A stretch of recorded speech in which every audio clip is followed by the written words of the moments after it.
कृष्णपदाय कृष्णपृष्ठाय भूतले श्रीमते भक्तिवेदान्तस्वामिन् इति नामिने। नमस्ते सरस्वते देवे गौरवाणी प्रचारिणे निर्विशेषा शून्यवादी आशप्यादिशतारिणे।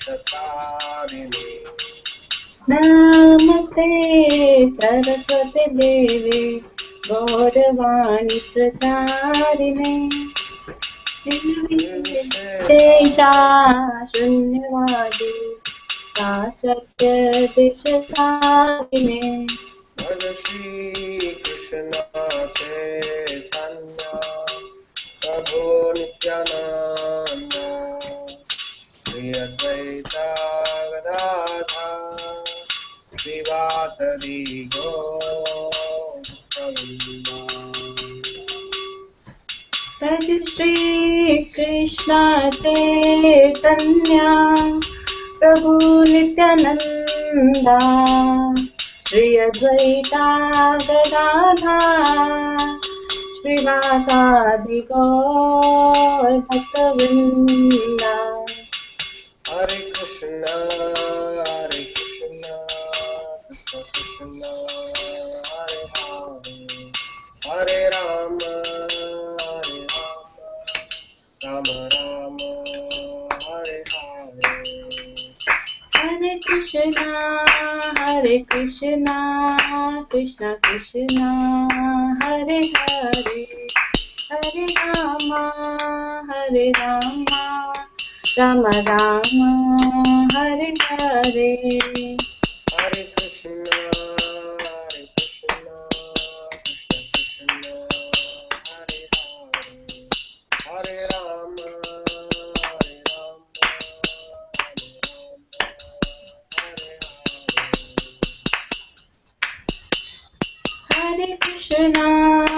हरे कृष्णा कृष्ण कृष्ण हरे हरे हरे राम राम राम हरे हरे। हरे कृष्णा कृष्ण हरे हरे हरे राम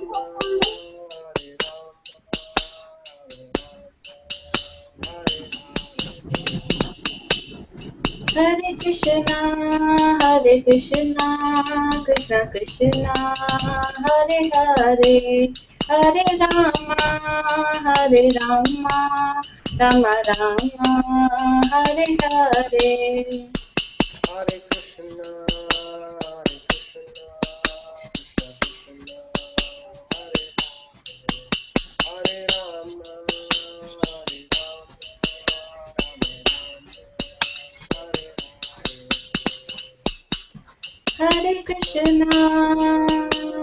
हरे कृष्णा कृष्ण कृष्ण हरे हरे हरे राम राम राम हरे हरे। हरे कृष्णा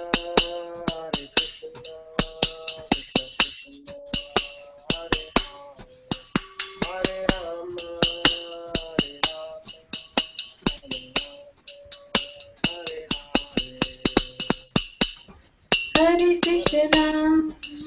हरे कृष्णा कृष्ण कृष्ण हरे हरे हरे राम राम राम हरे हरे। हरे कृष्णा कृष्ण कृष्ण हरे हरे राम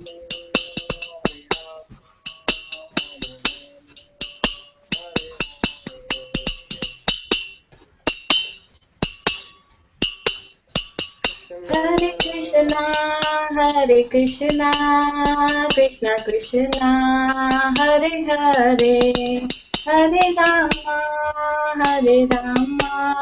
राम राम हरे हरे। हरे Krishna Krishna Krishna Hare Rama,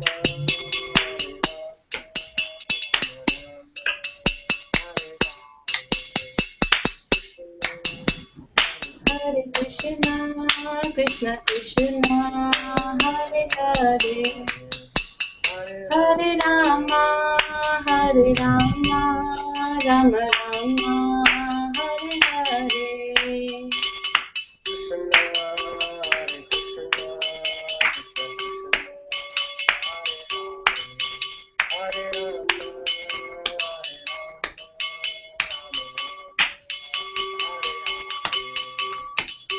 Krishna, Hare Krishna, Krishna Krishna, Hare Hare, Hare Rama, Rama Rama, Hare Hare. Hare Krishna,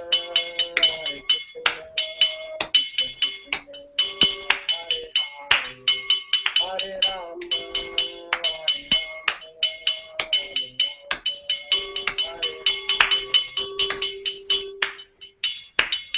Hare Krishna, Krishna Krishna, Hare Hare, Hare Rama, Rama Rama, Hare Hare. Hare Krishna, Krishna, Hare Hare, Hare Rama,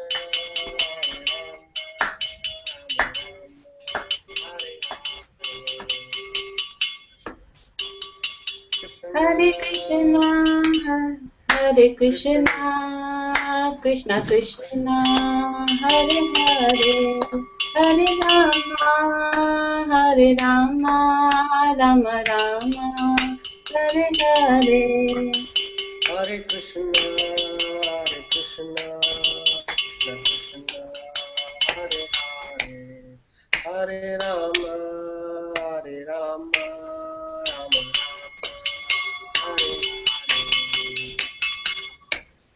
Hare Krishna, Krishna Krishna, Hare Hare, Hare Rama, Rama Rama, Hare Hare. Hare Krishna, Krishna, Hare Hare, Hare Rama, Hare Hare Krishna, Krishna Krishna, Hare Hare, Hare Rama, Rama Rama, Hare Hare. Hare Krishna, Krishna, Hare Hare, Hare Rama,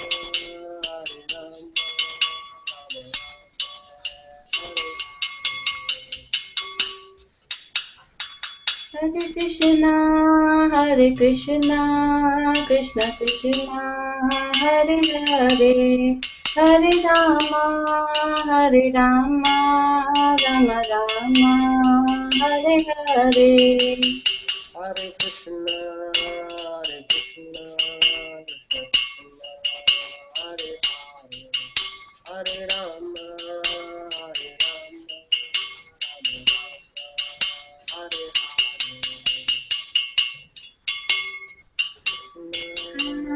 Hare Krishna, Krishna Krishna, Hare Hare, Hare Rama, Rama Rama, Hare Hare. Hare Krishna, Hare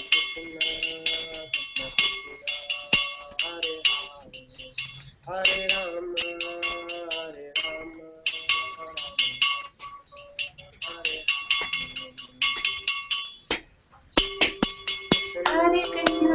Hare Krishna, Krishna Krishna, Hare Hare, Hare Rama,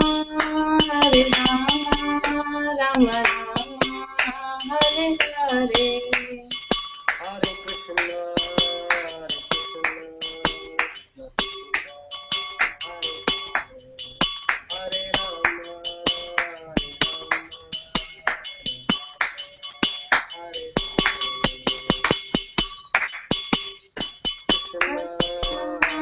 Hare Krishna, Krishna Krishna, Hare Hare, Hare Rama, Hare Rama, Rama Rama, Hare Hare. Hare Krishna, Krishna Krishna, Hare Hare, Hare Rama,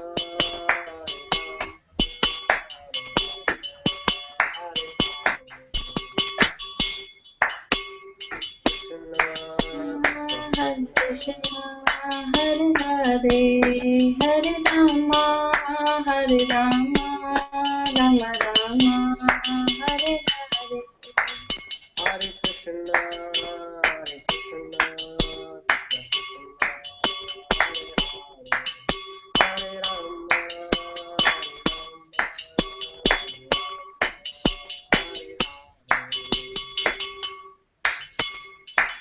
Krishna, Hare Krishna, Krishna Krishna, Hare Hare, Hare Rama, Hare Rama, Rama Rama, Hare Hare.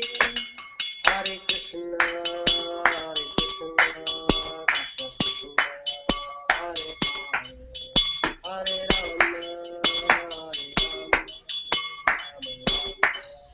Hare Rama, Hare Krishna, Hare Krishna, Krishna Krishna, Hare Hare, Hare Rama, Hare Rama, Rama Rama, Hare Hare. Hare Krishna, Krishna Krishna, Hare Hare, Hare Rama, Hare Krishna, Hare Krishna Krishna, Hare Hare, Hare Rama, Hare Rama, Rama Rama, Hare Krishna, Krishna, Hare Hare Krishna,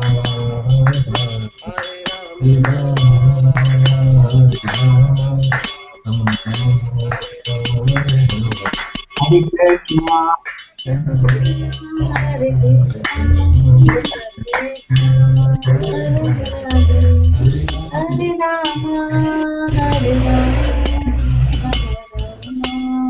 Hare Hare.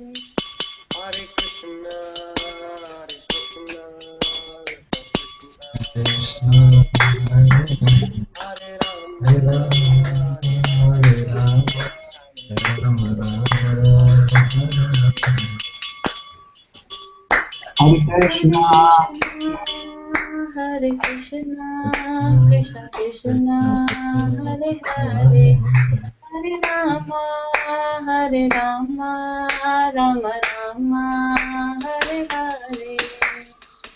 Hare Krishna, Krishna Krishna, Hare Hare, Hare Rama, Rama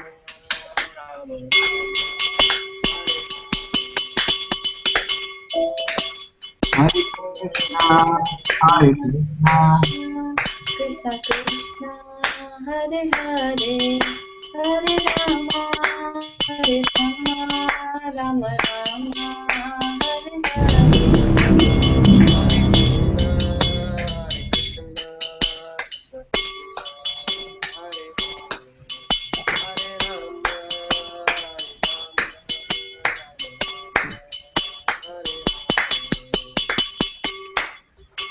Hare Krishna, Hare Krishna, Krishna Krishna, Hare Hare, Hare Rama, Hare Rama, Rama Rama, Hare Hare.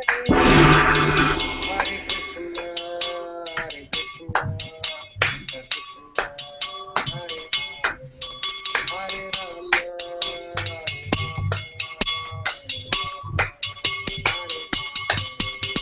Hare Krishna, Hare Krishna, Krishna Krishna, Hare Hare, Hare Rama, Hare Rama, Rama Rama,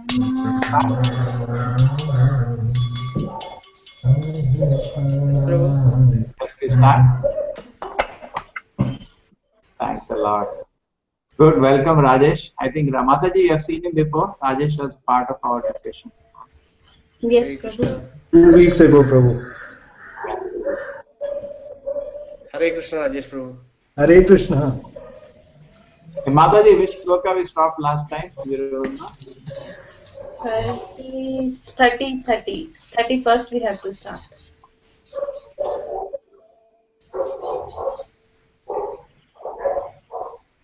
Some drilling people came and the work stopped. Rajesh, how much time you have? 1 hour you have? Yes, Prabhu, I have. How much time Keshava has? Yes, Prabhu, I also have time. 1 hour. Okay, do it. And in case my power goes, kindly continue. You know how to do that? Hey, there is no power today, so we are running on UPS. In case something happens, please manage. Continue the discussion. Okay. Keshava, you can lead it. Huh?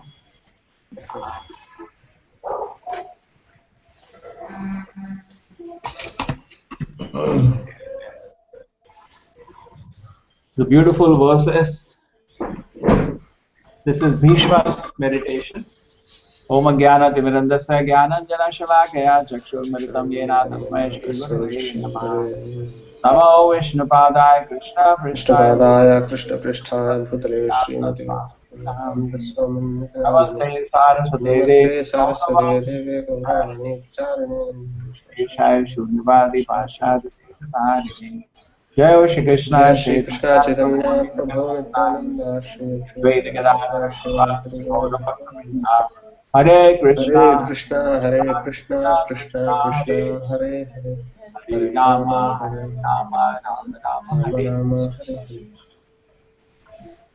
the good Krishna's grace, we have a group and let us try to pray. By pure meditation looking at Lord Shri Krishna, he at once was free from all material inauspiciousness and was relieved from all bodily pains caused by the arrow wounds. Thus all the external activities of his senses at once stopped, and he prayed transcendently to the control of all the living beings by quitting his material body. This is Bhishma at the last part of his life. We all have to leave our body. So, some lesson for us.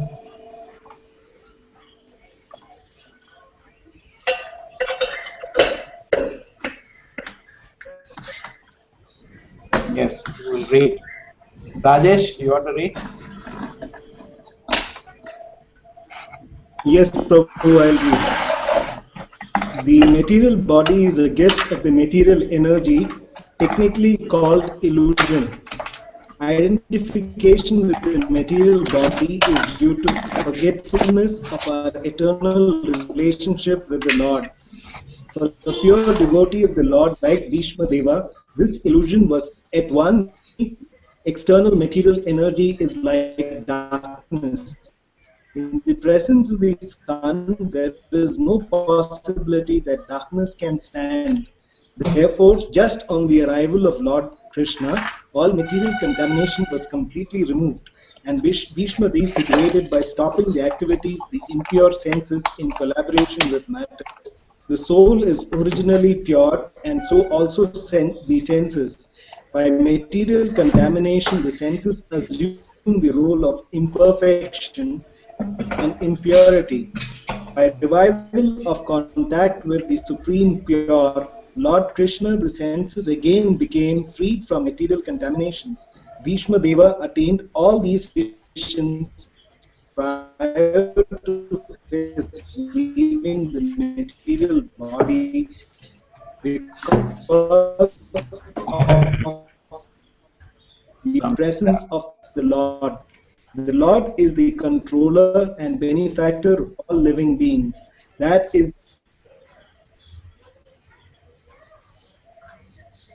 Your connection is weak. who began to pray as follows. Okay. You could read at least. No, this is a very nice purpose, and Prabhupada says certain things nice. The material body is a gift. We never meditate like that. This body that we have is a gift. We are very happy when we get a gift. So this body is a gift. And the identification in the body is because we have forgotten our relationship with Krishna. Right? And when Krishna came to the scene, he said, just like sun comes, the darkness goes away. So all identification in the body, everything was blown away. So it's so nicely proposed. All the material contamination completely removed, and became situated in his transcendental position. This blessing is open for everybody, but Bhishma was ready for this. And Prabhupada continues, soul is pure. Okay.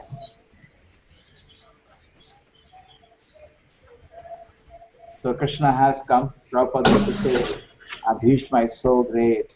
I told you many times. Because he wanted to see the Lord at the point of his death. And Krishna has come. He provided all facilities to fulfill the transcendent desires of his great devotee.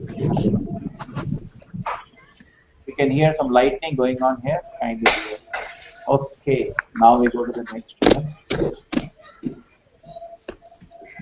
Vishwadeva said, let me now invest my thinking, feeling, willing, which are so long engaged in different subjects and occupational duties, in the all-powerful Lord Shri Krishna. He is always self-satisfied, but sometimes being the leader of the devotee, we enjoy transcendental pleasure by descending to the material world, although from him only the material world is created. Keshava, you try. Because Bhishmadeva was a statesman, the head of the Kuru dynasty, a great general and a leader of Kshatriyas, his mind was strewn over so many subjects, and his thinking, feeling and willing were engaged in different matters. Now, in order to achieve pure devotional service, he wanted to invest all powers of thinking, feeling and willing entirely in the Supreme Being, Lord Krishna. He is described herein as the leader of the devotees and all-powerful. Although Lord Krishna is the original personality of Godhead, he himself descends on earth to bestow upon his pure devotees the boon of devotional service. He descends sometimes as Lord Krishna as he is, and sometimes as Lord Chaitanya. Both are leaders of the pure devotees. Pure devotees of the Lord have no desire other than the service of the Lord, and therefore they are called Satvata. The Lord is the chief amongst such Sattvatas.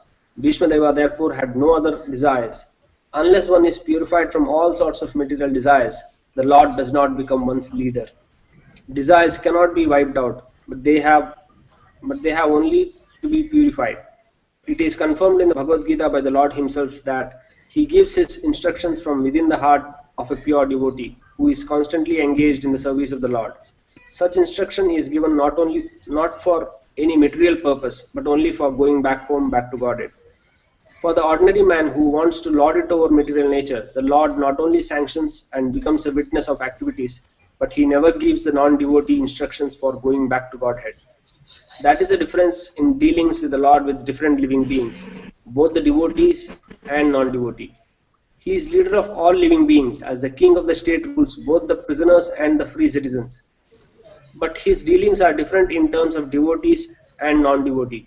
Non-devotees never care to take any instructions from the Lord, and therefore the Lord is silent in their case, although he witnesses all their activities and awards them the necessary results, good or bad. The devotees are above this material goodness and badness. They are progressive on the path of transcendence, and therefore they have no desire for anything material. The devotee who also knows Sri Krishna as the original Narayana, because Lord Sri Krishna, by his plenary portion, appears as Karanodakashayi Vishnu, the original source of all material creation. The Lord also desires the association of his pure devotees, and for them only the Lord descends on the earth and enlivens them. The Lord appears out of his own will. He is not forced by the conditions of material nature. He is therefore described here as the Vibhu, or the Almighty. He is never conditioned by the laws of material nature. Yeah, Keshava, you like to speak on this purport? The points are already there. Right? Better now. You explain now. You do, bro. No, I will do. So many are there. Today we are there for good time. Don't worry. 25 verses are there. And Prabhupada describes here about the dealings of the Lord with the devotees and non-devotees. Often we are faced with this question, that we actually it is given as a excuse. We usually give this as an excuse that there is no sanction from the Lord, either for doing the material activities or the spiritual activities. We usually tend to give this excuse that Lord has not sanctioned. Suppose I'm not able to come for the class, I'll say Lord has not sanctioned. So here he gives clearly the distinction how Lord helps from within the heart of all devotees. Of course, he's speaking about the pure devotees, but to an extent, I think we can also apply on ourselves to some extent. So actually, Lord instructs only pure devotees, and for other devotees or non-devotees, he is only a witness. Yeah, he's silent. He's silent. He's silent. He's only a witness. He just sees what is going on, what the desires of the person is. Correct, Prabhu? Am I right? Please continue. I'll put at the end. So Prabhupada clearly says, unless one is purified from all sorts of material desires, the Lord does not become one's leader. So instructions come from within the heart only when the heart is clean. Cheto Darpanamarjanam. The process is also given by Prabhupada how to do it. Cheto Darpanamarjanam Bhava Mahadava Agni. So the chanting and reading of Prabhupada books is the only process that we have to cleanse our heart from all material desires. And in ISKCON, he has given how to, it is not that we have to cleanse completely, empty our heart. It is just dovetailing our desires towards the Lord. And this is the easiest way Prabhupada has given us to purify our heart. Prabhu? Hare Krishna. No, there is a cyclone going on here. A lot of sound is in the background. You can hear?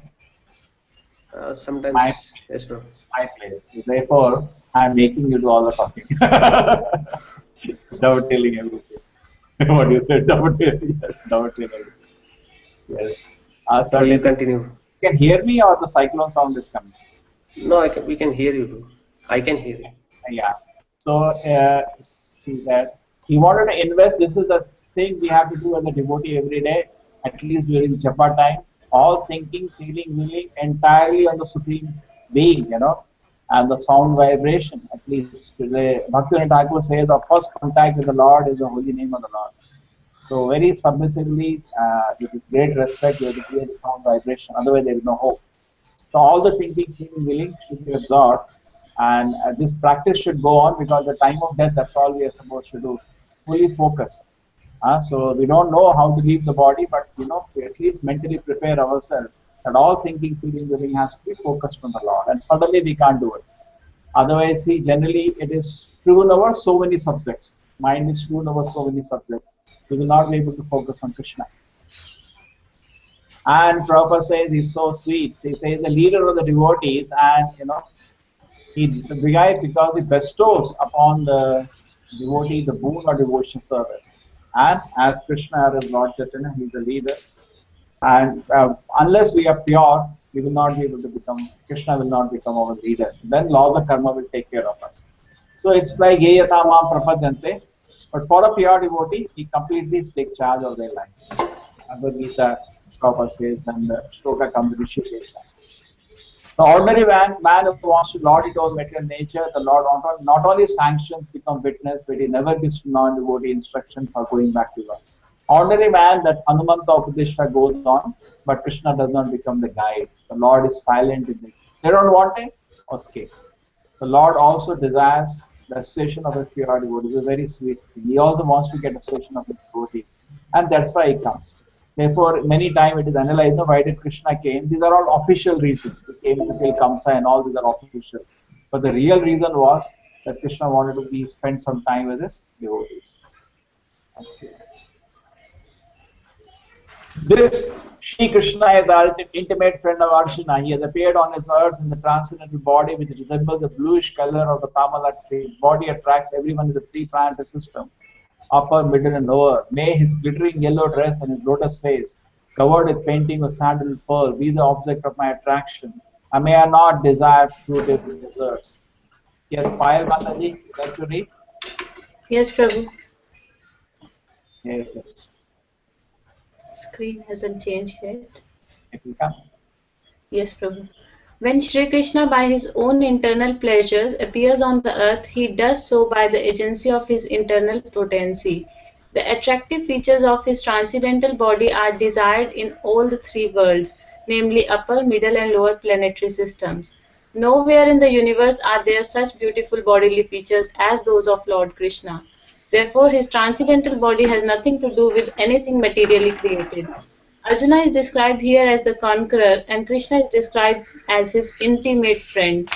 Bhishma Dev, on his bed of arrows after the battle of Kurukshetra, is remembering the particular dress of Lord Krishna, which he put on as the driver of Arjuna's chariot.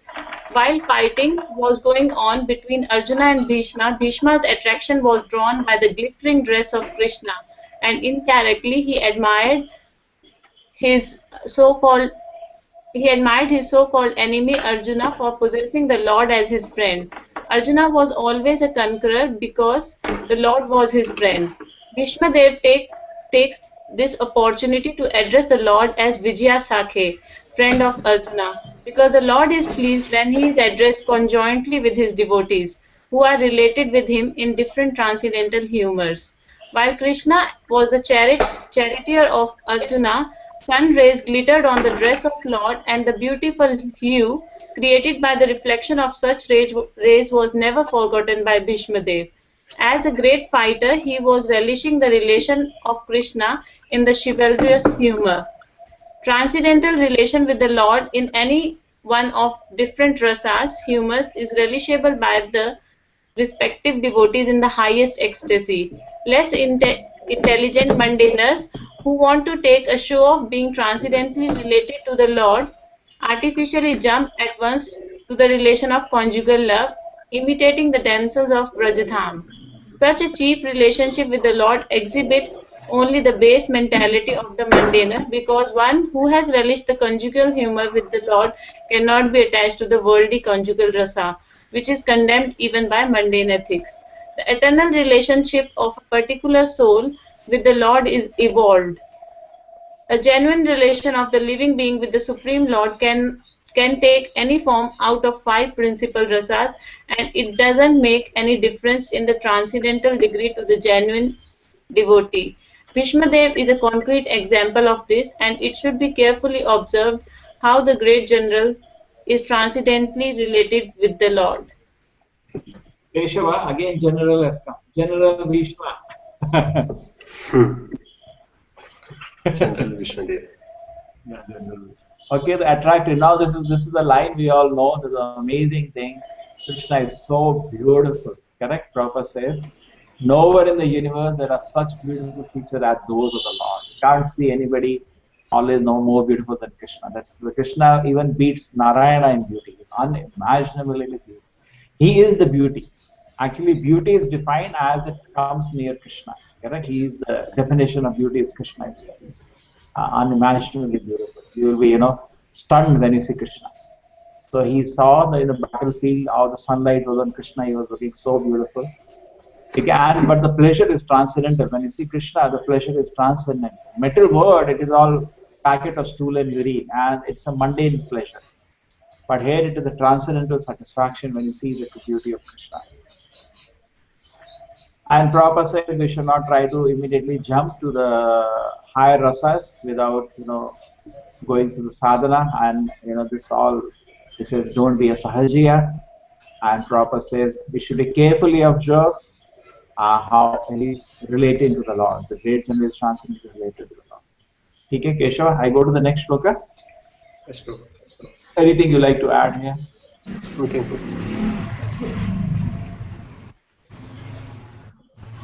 Oh, I have come to the shloka as well.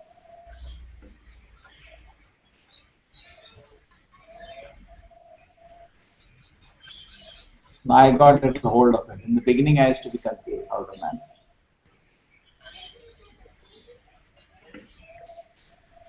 On the battlefield where Shri Krishna attended Arjuna out of friendship, the flowing hair of Lord Krishna turned ashen due to the dust raised by the hoofs of the horses. And because of his labor, beads of sweat wetted his face. All this decoration, intensified by the wounds dealt by my sharp arrows, are enjoyed by him. Let my mind thus go unto Shri Krishna. Yes, Keshava. The Lord is the absolute form of eternity, bliss and knowledge. As such, transcendental loving service to the Lord in one of the five principal relations, namely Shanta, Dasa, Sakhya, Vatsalya and Madhurya, that is neutrality, servitorship, fraternity, filial relation, affection and conjugal love, is graciously accepted by the Lord when offered to the Lord in genuine love and affection. Sri Bhishmadeva is a great devotee of the Lord in the relation of servitorship.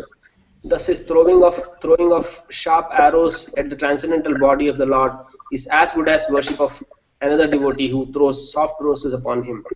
It appears that Bhishmadeva is repenting the actions he committed against the person of the Lord. But factually, the Lord's body was not at all pained due to his transcendental existence. His body is not matter. Both he himself and his body are complete spiritual identity. Spirit is never pierced, burnt, dried, moistened, etc. This is vividly explained in the Bhagavad Gita. So also it is stated in the Skanda Purana. It is said there that spirit is always uncontaminated and indestructible. It cannot be distressed, nor can it be dried up. When Lord Vishnu in his incarnation appears before us, he seems to be like one of the conditioned souls, materially encaged, just to bewilder the asuras or the non-believers who are always alert to kill the Lord, even from the very beginning of his appearance. Kamsa wanted to kill Krishna and Ravana wanted to kill Rama because foolishly they were unaware of the fact that the Lord is never killed, nor the spirit is never annihilated. Therefore, Bhishmadeva's piercing of the body of Lord Krishna is a sort of bewildering problem for the non-devotee atheist. But those who are devotees or liberated souls are not bewildered. Bhishmadeva appreciated the all-merciful attitude of the Lord because he did not leave Arjuna alone, although he was disturbed by the sharpened arrows of Bhishmadeva, nor was he reluctant to come before Bhishma's deathbed, even though he was ill-treated by him on the battlefield. Bhishma's repentance and the Lord's merciful attitude are both unique in this picture. Beautiful meditation, correct? See, the Bhishma is appreciating Krishna is so merciful. I threw so many arrows at him, but still he has come. And then not only that sweet love is there, he also protected Arjuna throughout. So we can see Krishna in his protection and love for his devotees. But Prabhupada says the people's tendency to somehow kill Krishna, like Kamsa, so many philosophers also try to kill Krishna. But Krishna's body, there is no question that we have been analyzing and trying to philosophize, that the Lord's body is not made up of all garbage inside. It's all spirit. Therefore, when our hand is cut, we get a shock. We can't handle it.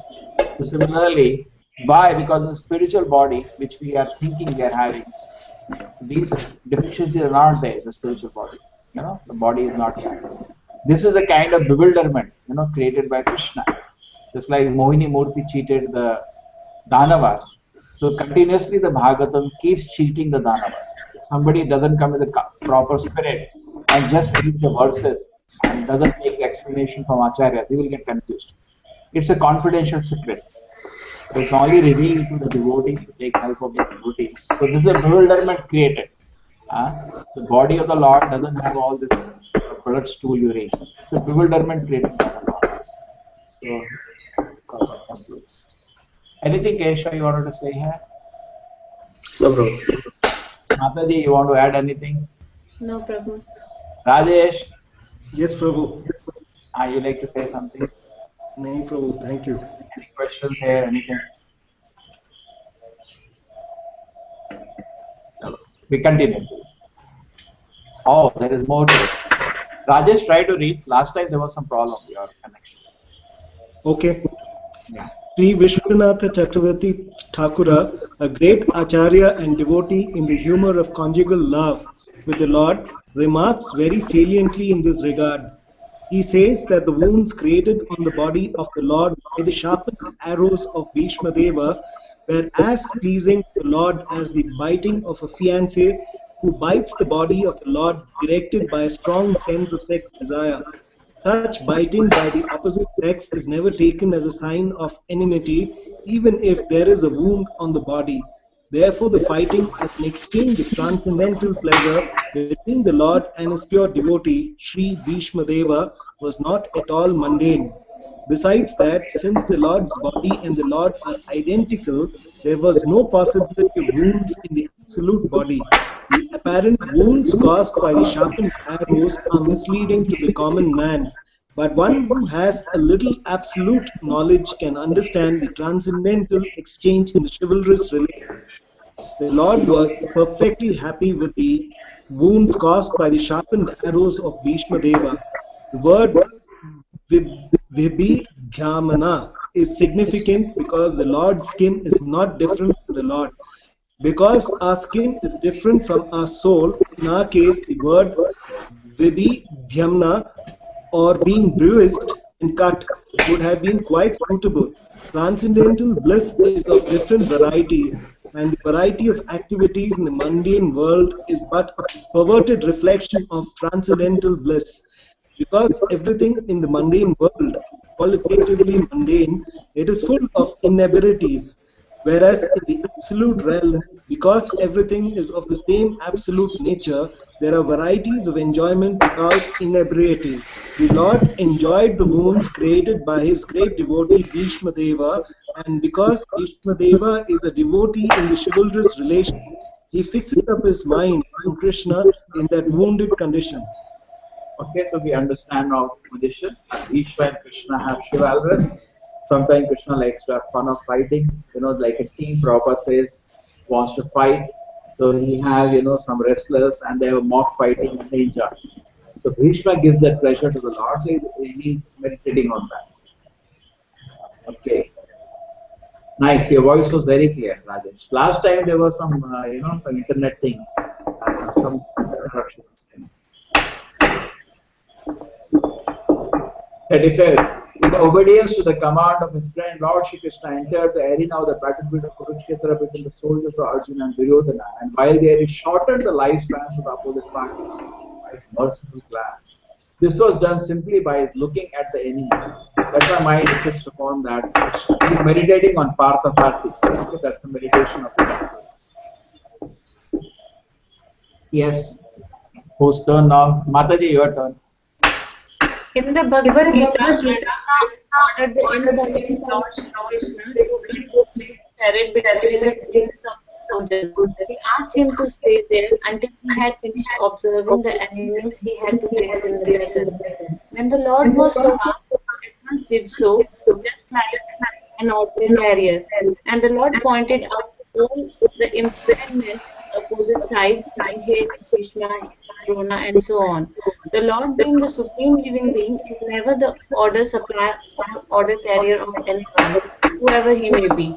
But out of his causeless mercy and affection for his pure devotees, sometimes he carries out the order of the devotee like an awaiting servant. By executing the order of a devotee, Lord becomes pleased, as a father is pleased to carry out the order of his small child. This is possible only out of pure transcendental love between the Lord and his devotees, and Bhishmadev was quite aware of this fact. He therefore addressed the Lord as the friend of Arjuna. The Lord diminished the duration of life of the opposite party with his merciful glance. That all the fighters who assembled on the battlefield of Kurukshetra attained salvation by personally seeing the Lord at the time of death. Therefore, his diminishing the duration of the life of Arjuna's enemy doesn't mean that he was partial to the cause of Arjuna. Actually, he was merciful to the opposite party because he would not have attained salvation by dying at home in the ordinary course of life. Here was a chance to see the Lord at the time of death and thus attain salvation from material life. Therefore, the Lord is all good. Whatever he does is for everyone's good. Apparently, it was for the victory of Arjuna, his intimate friend, but factually it was for the good of Arjuna's enemies. Such are transcendental activities of the Lord, and whoever understands this also gets salvation after quitting his material body. Lord does no wrong in any circumstance because he is absolute, all good at all times. Yes, Keshava, you like to say some points within your mind?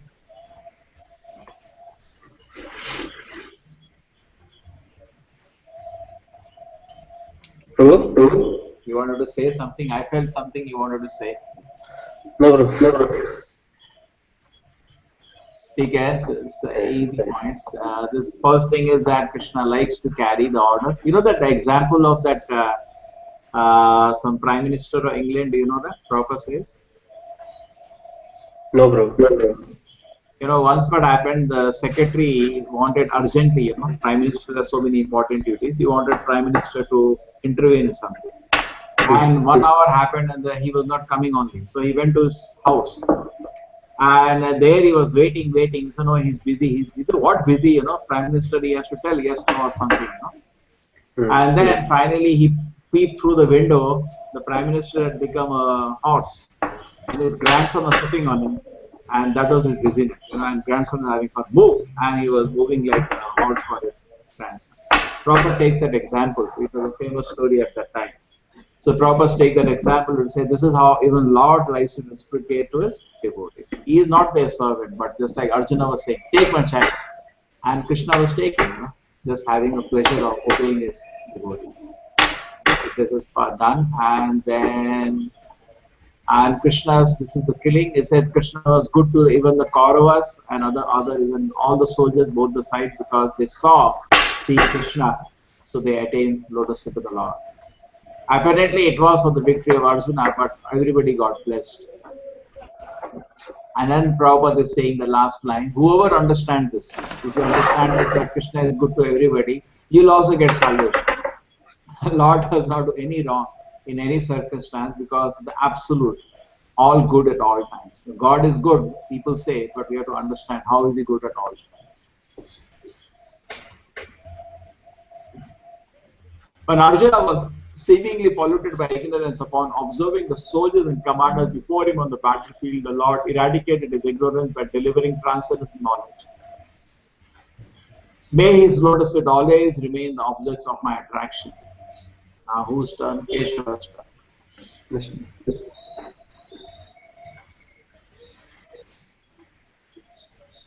The kings and the commanders were to stand in front of the fighting soldiers. That was the system of actual fighting. The kings and commanders were not so-called presidents or ministers of defense as they are today. They would not stay home while the poor soldiers or mercenaries were fighting face to face. This may be the regulation of modern democracy, but when actual monarchy was prevailing, the monarchs were not cowards elected without consideration of qualification. As it was evident from the battlefield of Kurukshetra, all the executive heads of both parties like Drona, Bhishma, Arjuna and Duryodhana were not sleeping. All of them were actual participants in the fighting, which was selected to be executed at a place away from the civil residential quarters. This means that the innocent citizens were immune from all effects of fighting between the rival royal parties. The citizens had no business in seeing what was going to happen during such fighting. They were to pay 1/4 of their income to the ruler, whether he be Arjuna or Duryodhana. All the commanders of the parties on the battlefield of Kurukshetra were standing face to face, and Arjuna saw them with great compassion and lamented that he was to kill his kinsmen on the battlefield for the sake of the empire. He was not at all afraid of the giant military phalanx presented by Duryodhana, but as a merciful devotee of the Lord, renunciation of worldly things was natural for him. And thus he decided not to fight for worldly possessions. But this was due to a poor fund of knowledge, and therefore it is said here that his intelligence became polluted. His intelligence could not be polluted at any time because he was a devotee and constant companion of the Lord, as is clear in the 4th chapter of the Bhagavad Gita. Apparently, Arjuna's intelligence became polluted because otherwise there would not have been a chance to deliver the teachings of Bhagavad Gita for the good of all polluted conditioned souls engaged in material bondage by the conception of false material body. The Bhagavad Gita was delivered to the conditioned souls of the world to deliver them from the wrong conception of identifying the body with the soul, and to re-establish the soul's eternal relation with the Supreme Lord. Atmavidya, or transcendental knowledge of himself, was primarily spoken by the Lord for the benefit of all concerned in all parts of the universe. There are various things Prabhupada has expressed. In fact, he keeps getting into it whenever he has a time. And the poor soldiers have to fight, like the Nehru created unnecessary war, with China. So many people create unnecessary wars. And they have nice bread, butter, the night to sleeping in an apartment. The poor soldiers have to die on the planet. And Prabhupada said, where is the inspiration? Therefore, a lot of desertations, a lot of suicides are part of the army, because there is no inspiration. Those who order, they sit and sleep, and they are to be on the battlefield. Okay, this is one point. And the second thing is they were to pay. Prabhupada says actually the poor innocent citizens were not at all affected whenever the war happened, because civilians were never touched. They had to only pay tax, and whoever is the king, Prabhupada says very nicely, either Duryodhana or Arjuna, they just pay their tax. So they were so self-sufficient, the villages, it hardly bothers. Therefore, it's very important, the self-sufficient economy of the villages. They hardly bothers whoever is the king. Nothing affects them. And the renunciation of the worldly thing was natural for him, and he decided this is Arjuna's mood. He prepares the ground for the Bhagavad Gita. Prabhupada says very nicely, why did Arjuna behave like the way he did in Bhagavad Gita? He was preparing the ground for Krishna to speak Gita. Therefore, behaves like that. And the Prabhupada says it's natural for him to, I'm not interested in all this big opulence. And Krishna said, I want you to fight. And Arjuna fought because Krishna wanted.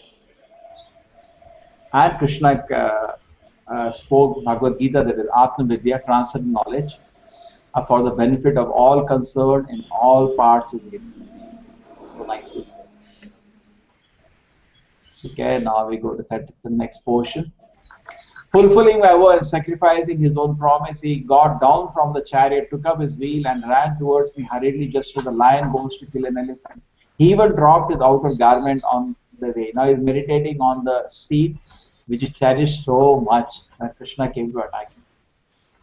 Yes, Mataji, this is a photograph. Photo has come. Yes, Prabhu. Yes. It's an amazing photo. Now there will be a discussion on this photo, so kindly look at this photo nicely. How Bhishma is, this is preparing for the Lord. Whose turn now? Mataji, your turn? Yes. My turn, Prabhu. Oh, your turn. Okay, Keshwar.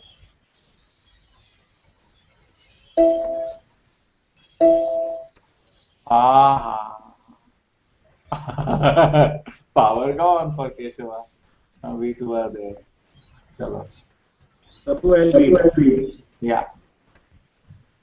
The battle of Kurukshetra was fought on military principles, but at the same time in a sporting spirit, like a friend's fight with another friend.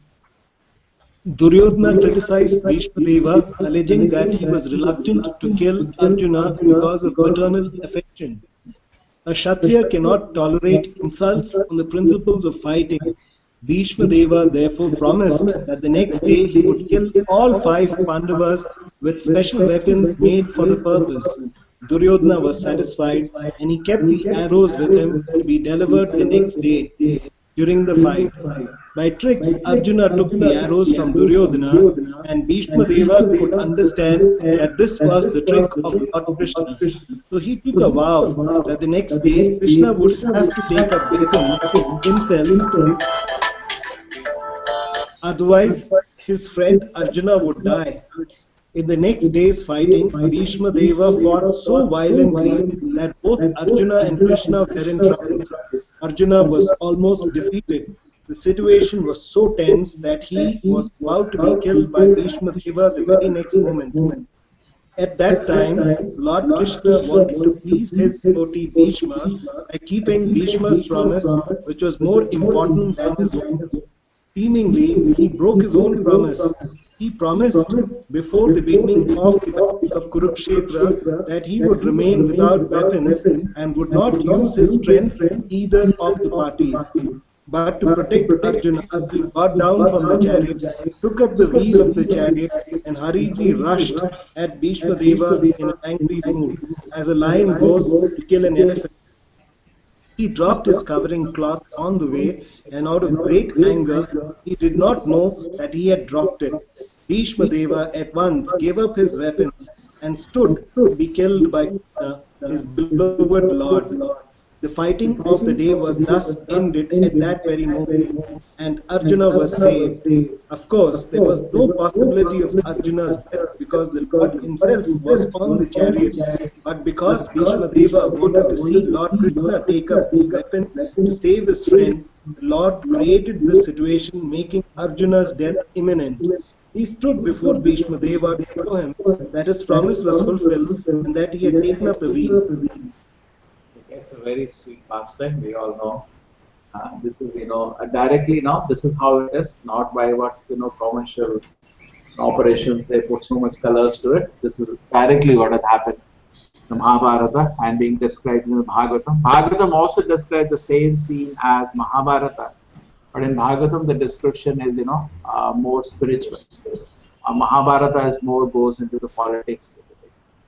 Now you see that Bhishma Deva, the story. Bhishma's Duryodhana went and told Bhishma, see, you're not fighting properly. How they're alive? So Bhishma says, okay, I make this 5 arrows. All this will kill the 5 Pandavas tomorrow.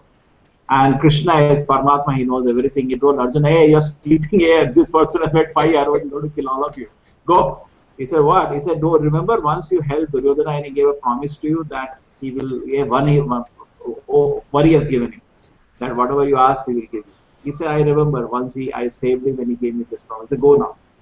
So he went actually and he told Duryodhana in the evening, it used to be like friends. So he went and met him and he said, Duryodhana said, what do you want? You want the whole kingdom? I'll give you. So he said, no, I don't want that. But I want those 5 arrows, because Bhishma had made those arrows.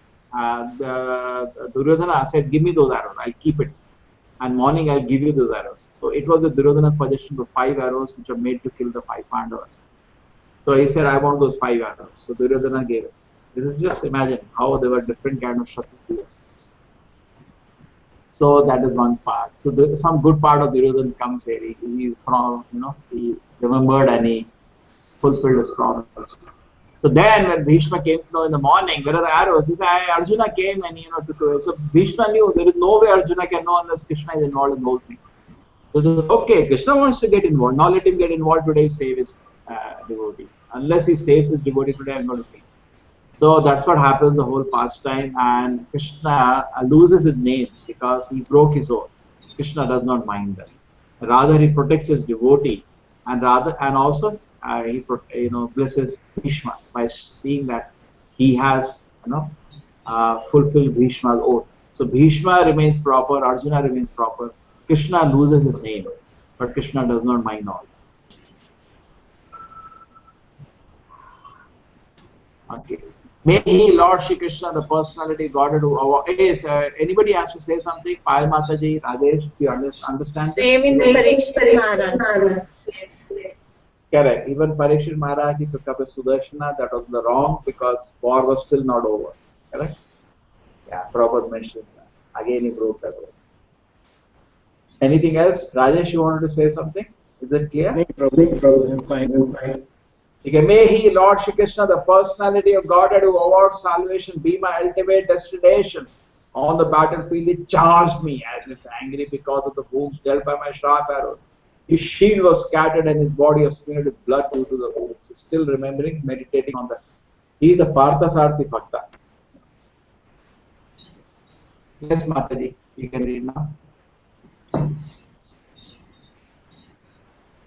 Screen has better. The dealings of Lord Krishna and Bhishma of Kurukshetra are in because the activities of Lord Sri Krishna appear to be partial to Arjuna and at enmity with Bhishma Dev. But factually, all this was especially no special favor to Bhishma Dev, the devotee of Lord. The astounding feature of Sri is that a devotee can please the Lord without being a part of an enemy. The Lord, being absolute, can accept service from his pure devotee even in the garb of an enemy. The Supreme Lord cannot have any enemy, nor can a so-called enemy harm him because he is Ajita or unconquerable. But still he takes pleasure when his pure devotee beats him like an enemy or rebukes him from his superior creature. Although no, although no one can be superior to the Lord, there are some transcendental reciprocatory dealings of the devotee, the Lord, and those who have no information of pure devotional service cannot penetrate into the mystery of such dealings. Bhishma Dev played the part of a valiant warrior, and he purposely pierced the body of the Lord so that to the common eyes, it appeared that the Lord was wounded, but factually, all this was to bewilder the non-devotees. The all spiritual body cannot be wounded, and a devotee cannot become the enemy of Lord. Had it been so, Bhishmadev would not have denied to have the very same Lord as the ultimate destination of his life. Had Bhishmadev been an enemy of the Lord Krishna could have annihilated him without even moving. There was no need to come before Bhishmadev with blood and wounds, but he did so because the warrior devotee wanted to see the transcendental beauty of the body of the Lord decorated with things created by pure devotee. This is the way of exchanging transcendental rasa or relation between the Lord and the servant. By such dealings, the Lord and the devotee become glorified in their respective positions. The Lord was so angry that Arjuna checked him when he was moving towards Krishnadev, but in spite of Arjuna's checking, he proceeded towards Krishnadev as a lover goes to a lover, without caring for hindrances. Apparently, his determination was to please Vishnudev, but factually it was to please him as a great devotee of the Lord. The Lord is undoubtedly the deliverer of all conditioned souls. Impersonalists desire salvation from him, and he always awards them according to their aspiration. Here, Bhishmadev aspires to the Lord in his personal nature. All pure devotees aspire for this. So Prabhupada is revealing the heart of a pure devotee. All pure devotee aspire for this. We aspire for so many things. Take a vision, aspire to the Lord in personal future. That should be your aspiration of life. Let me see the underlying thing now. Krishna appears to be partial but enemy to Arjuna or to Bhishma, but it's not true. You know, Krishna is equal to everybody, and he has given mercy to both Bhishma and Arjuna. So the very surprising thing, even as an enemy, we can please Krishna. And Prabhupada is saying, don't think that, you know, they were enemies in the sense, there was a transcendental rasa. Otherwise, why will Krishna come to see Bhishma at the end of the life? Or if Bhishma was the enemy, Krishna could have destroyed Bhishma even without moving, you know, just by his wish, he would have burned. Krishna is so powerful, but something else is going on. And we all know Arjuna wanted to obstruct him, and then Krishna was still moving, and finally it was to bless Krishna. Prabhupada compares it to the lover going to a lover. So there's so much affection, transcendental love, Krishna and the devotee. Somebody was telling me that, you know, when Gajendra Moksha time, you know, Narayana was telling Garuda, hey, quick, don't delay. Shiva Vaishnava, the meditator of Narayana, no? So I heard from a Shiva Vaishnava, and you know, Gajendra Moksha, Gajendra was offering prayer, so Narayana was telling his Garuda, hey, you go quickly, why are you delaying? Move faster, you move fast. Like that, Krishna moves towards his devotees. At the moment of death, let my ultimate attraction be to Sri Krishna, the personality of Godhead. I concentrate my mind upon the chariot driver of Arjuna, stood with a whip in his right hand and a bridle rope in his left. And was very careful to give protection to Arjuna's chariot by all means. Those who saw him on the battlefield of Kurukshetra attained their original forms after their Swarupam, Ata Gataha, Swarupam. They all got Swarupa. But this is the authority of Bhishma. Bhishma is one of the Mahajanas. So he is giving authoritative statement. All the people who died on the battlefield, okay, people attain Swarupa. Yes. This is the picture. He is meditating. Can you see the picture? Yes, Prabhu. He's meditating on this picture. You see, he's holding in his. Yeah. Yes, Rajesh. Yes, Prabhu.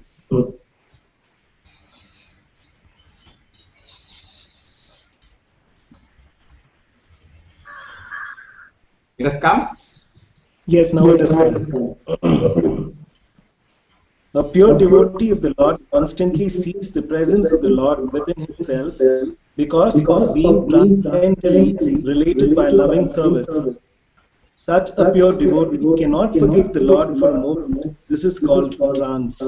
The mystic yogi tries to concentrate upon the super soul by controlling the senses from all other engagements, and thus he ultimately attains samadhi.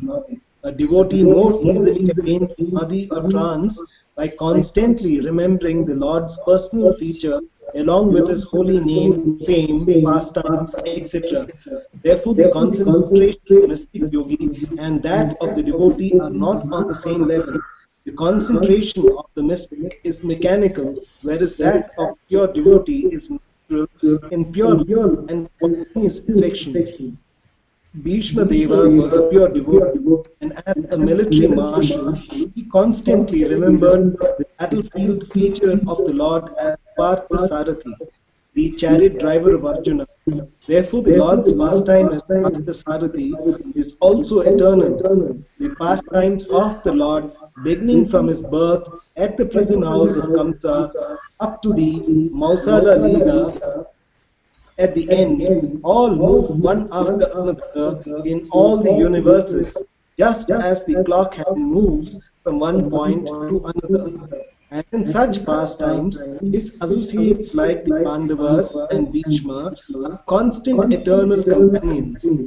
So Bhishma Deva never forgot the beautiful feature of the Lord as Parthasarathi, which even Arjuna could not see. Arjuna was behind the beautiful Parthasarathi, while Bhishma Deva was just in front of the Lord. As far as the military feature of the Lord is concerned, Bhishma Deva observed this with more relish than Arjuna. So Krishna, whatever it has, is enchanter of the soul. And Bhishma had the opportunity to see the beautiful feature of the Lord, protecting his devotee, and this is the meditation of Parthasarathi continues. Prabhupada says, pure devotee cannot forget the Lord for a moment, and he himself was an example of that. This is called trance. And this is very interesting. Prabhupada says the concentration of mystic is mechanical. He is sitting on a strong yoga and controlling senses, trying to see the lotus feet of the Lord. But the devotees out of spontaneous love and pure love and spontaneous affection. So devotees are much higher than the Ashtanga yogis. Genuine Ashtanga yogis are much higher because naturally they are attached to Krishna. You know that when Krishna did not come and he was in Kurukshetra, the gopis complained, we are not able to meet you. You are there in Dwarka and we are in Vrindavan. So Krishna said, you can meditate upon me. They started laughing. What meditate? All the time you're thinking of you only. So naturally they're attached. In fact, the gopis sometimes pray, if we can forget Krishna, enough of him.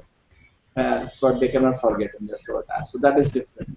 Here we are trying to remember Krishna, and gopis has a transcendental fun. They try to forget. We can't forget this. They say so many things for Krishna in a transcendental humor.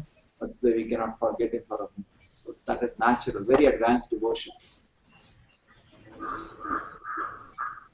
Okay, go to the next. Mataji, you want to add something here? Bye, Mataji. No, Prabhu, but why do we use term pastimes for Lord's activities? Means, why do we? Use the pastime word for Lord's activities. Yeah, because everything is just a fun, no? Time pass. Pastime means time pass. He's just having, he has no obligation. There is no hurry. There is no office for him to go. He's eternally blessed. Prabhupada said, blessed Lord.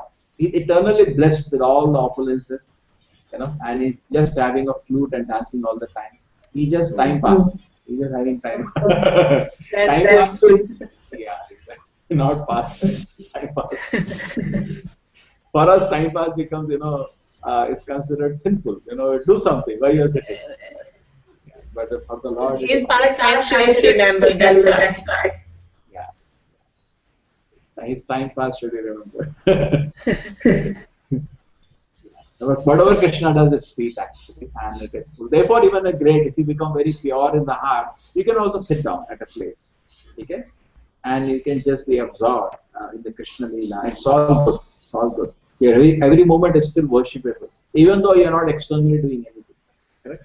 In the Vedic time, Brahmanas were also like that. They're not doing anything, just sitting, reading, and chanting. But whole kingdom they were worshipped. So you can understand just by his nature of his great devotee to become Paramahamsas. They also have nothing to do. They are maintaining the society. But Krishna is, he maintains himself. Yeah, more is there. More Rajesh. One more paragraph.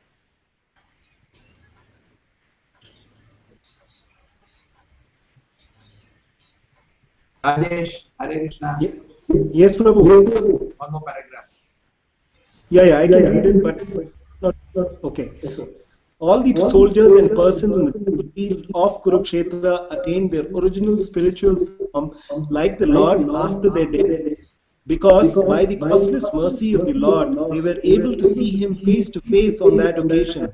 The conditioned souls rotating in the evolutionary cycle from the aquatics up to the form of Brahma are all in the form of Maya, or the form obtained by one's own actions in the ordered material nature. The material forms of the conditioned souls are all foreign dresses, and when the conditioned soul becomes liberated from the clutches of material energy, he attains his original form.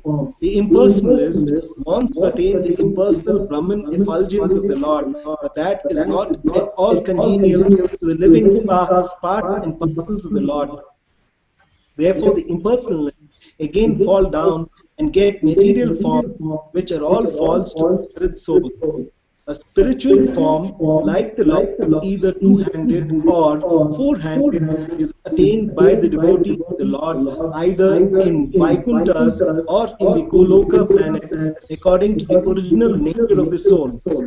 This form, which is 100% spiritual, is the Swarupa of the living being, and all the living beings who participated on the battlefield of Kurukshetra on both sides attain this Swarupa as confirmed by Bhishma Deva. So Lord Sri Krishna was not merciful only to the Pandavas, he was also merciful to the other parties because all of them attained the same result. Bhishma Deva wanted the same facility also, and that was his prayer to the Lord, although his position as an associate of the Lord assured in all circumstances. The conclusion is that whoever dies looking on the personality of God within or without attains his Swarupa, which is the highest perfection of life. Very nice points. Mataji, you want to explain this shloka? Prabhu, there was too much ego behind. Oh, ego is coming now? With every purport. Oh, every purport. Yes. Ego maybe from my Even with Keshav was there then and then. Yeah, no, ego is now also, I understood. Ego is from my place. Okay. I'll take care now. Okay, now there is no echo now when I'm speaking? You are clear, Prabhu. Yeah, no, echo is coming from my place because me is speaker. I will take care of it. I should switch off my mic when I'm not speaking. Okay, now what is happening is that, okay, the purport is visible now at least. So the one thing is the metal forms, the conditions are all foreign dresses. This is a very important meditation. Actually, we have our own spiritual body. Just like you are wearing a kurta, it's a foreign dress. It's not your original dress. The original dress is the body. Already God has given you a dress. Okay, this is even this body that we are having is a foreign dress. Okay, the soul has its own form. So this we should be completely confident of this. These are all foreign dress what we are wearing. The whole body is a foreign dress for the soul. So spiritual form is two-handed or four-handed according to the original nature of the soul. Whatever constitution position we have in relation to the Lord, we have a spiritual form, two-handed or four-handed. Okay, so Lord Shri Krishna was not only merciful to the Pandavas, he was merciful to other parties because everybody got Swarupa. So you remember Arjuna was very worried that what is going to happen? A war goes on, people will die, nobody at home will take care. There's nothing to worry, everything is taken care. Krishna is taking care of it. Everybody got Swarupa, the highest benediction possible. Had they died at home, they would not. Anyway, they had to die. I think they would not die. But they all got Swarupa, so their life became perfect. Okay, I understood what is why echo is coming because of mindfulness. Let my mind be fixed upon Lord Shri Krishna, whose motion, the smiles of love attracted to the dances of Vrajadhama, the gopis. Am I remembering the gopis? The dancers imitated the characteristic movements of the Lord after it disappeared from the Rasa dance. Yes. Pai Mataji will be? Yes, Prabhu. Yes, sir.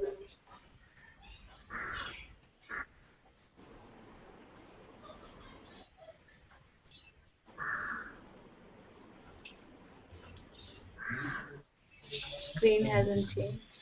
Yes. By intense ecstasy in loving service, the damsels of Brajbhumi attained qualitative oneness with the Lord by dancing with him on an equal level, embracing him in nuptial love, smiling at him in joke, and looking at him with a loving attitude. The relationship of the Lord with Arjuna is undoubtedly praiseworthy for devotees like Bhishmadev, but the relation of the gopis with the Lord is still more praiseworthy because of their still more purified loving service. By the grace of Lord, Arjuna was fortunate enough to have fraternal service of the Lord as chariot driver, but the Lord didn't award Arjuna with equal strength. The gopis, however, practically become one with the Lord by attainment of equal footing with the Lord. Bhishma's aspiration to remember the gopis is a prayer to have their mercy also at the last stage of his life. The Lord is satisfied more when his pure devotees are glorified, and therefore Bhishmadev has not only glorified the acts of Arjuna, his immediate object of attraction, but has also remembered the gopis who were endowed with unrivaled opportunities by rendering loving service to the Lord. The gopis' equality with the Lord should never be understood to be like Sayujya liberation of the impersonalist. The equality is one of the perfect ecstasy where the differential conception is completely eradicated for the interest of the lover and the beloved become identical.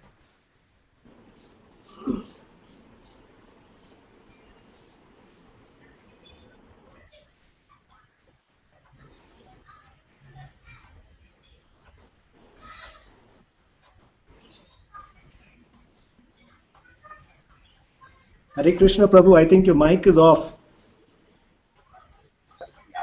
Thanks a lot. Thanks a lot. Okay. I felt the echo is coming from my place, so I'm switching off. The relation of the Lord with Arjuna is undoubtedly praiseworthy for devotees like Vishnu Navai, but the gopis are still ahead, and Bhishma is liking to have their mercy also. So he's recognizing, many times people say the gopis are not recognized. Here, Bhishma Mahadana is recognizing the gopis. Chaitanya Mahaprabhu also recognized them as the greatest servants of the Lord. So he wants their blessing also, so he, at the last point of his life, he's meditating on that. And Prabhupada says the equality, they were imitating the activities of the Lord in an equal platform. So Prabhupada is saying the equality is different. Okay, it's a transcendental feature they used to get. Well, it happens even for children. All children come home, they imitate the teachers, That's the nature, they imitate. But the same way, they are also imitated. Gopis are imitating Krishna. They are all absorbed in him all the time.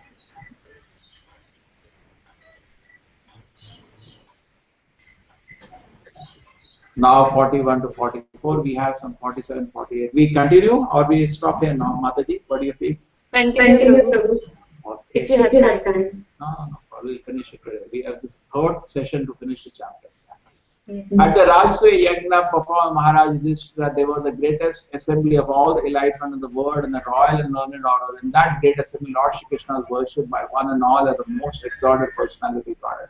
This happened during my prison. I remember the incidents in order to keep my mind on the Lord. Yes, Mataji. Who will speak? Rajesh, you spoke last? Or Mataji spoke last? Prabhu's So is this your chance? Yes, speak. Yes.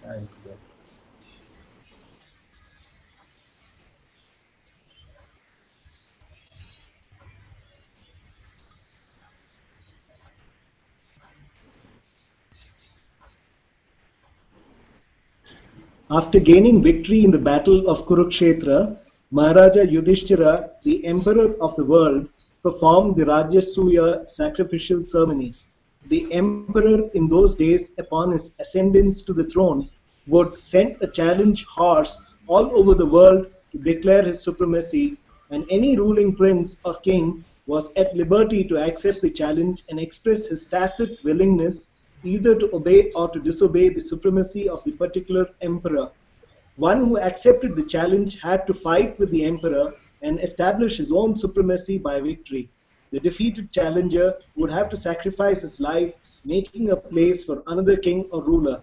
So Maharaja Yudhishthira also dispatched such challenging horses all over the world, and every ruling prince and king all over the world accepted Maharaja Yudhishthira's leadership as the emperor of the world. After this, all rulers of the world under the regime of Maharashtra Yudhishthira were invited to participate in the great sacrificial ceremony of Rajasuya.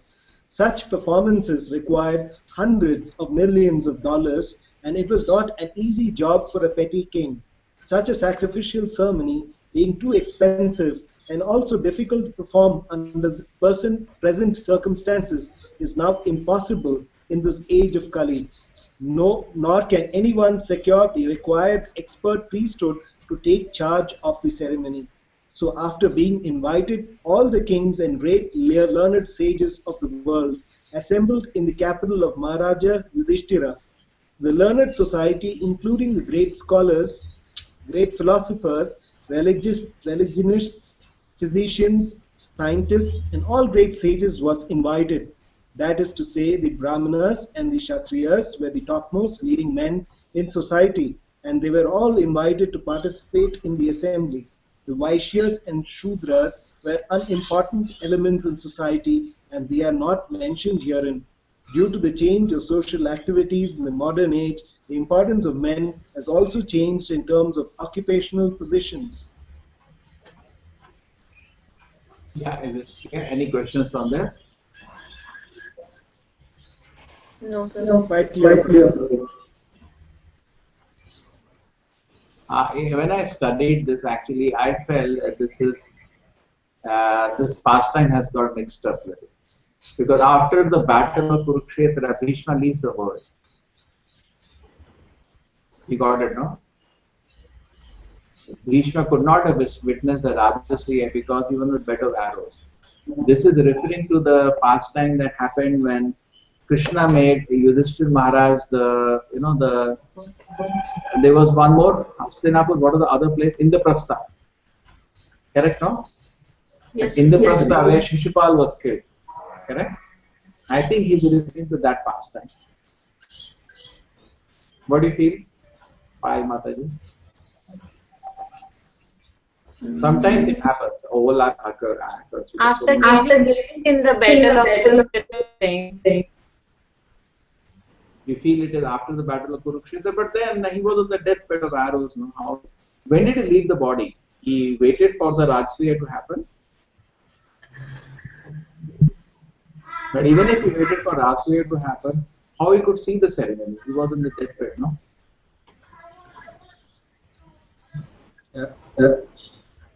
Sometimes it happens. This is called Ashraya Prayoga, because of so many pastimes of the Lord, sometimes one pastime gets mixed up. I feel it refers to the pastime when he became the emperor, the Shishupal was, all that pastime happened. Krishna was worshipped as the supreme leader at that time. I think it is because this is, that pastime is always mentioned, where Krishna was worshipped as the supreme being, everybody came. I think it is that, but I may be wrong. Sometimes this is possible. Yes, Bhishma Dev, in Mahabharata, Bhishma Dev actually, I think, stopped Shishupal. Yeah, Bhishma Deva was there when Shishupal insulted Krishna. Yes. Bhishma said, "No, please listen. I may be called a brahmachari, but if I am with a woman like Krishna was, my mind will be agitated. And Krishna's mind was not agitated." He says that he gives a certificate to Krishna. Yes, that. Hare Krishna, just a minute. Hello? Hello? And just wait a Mataji, some call I just hand over.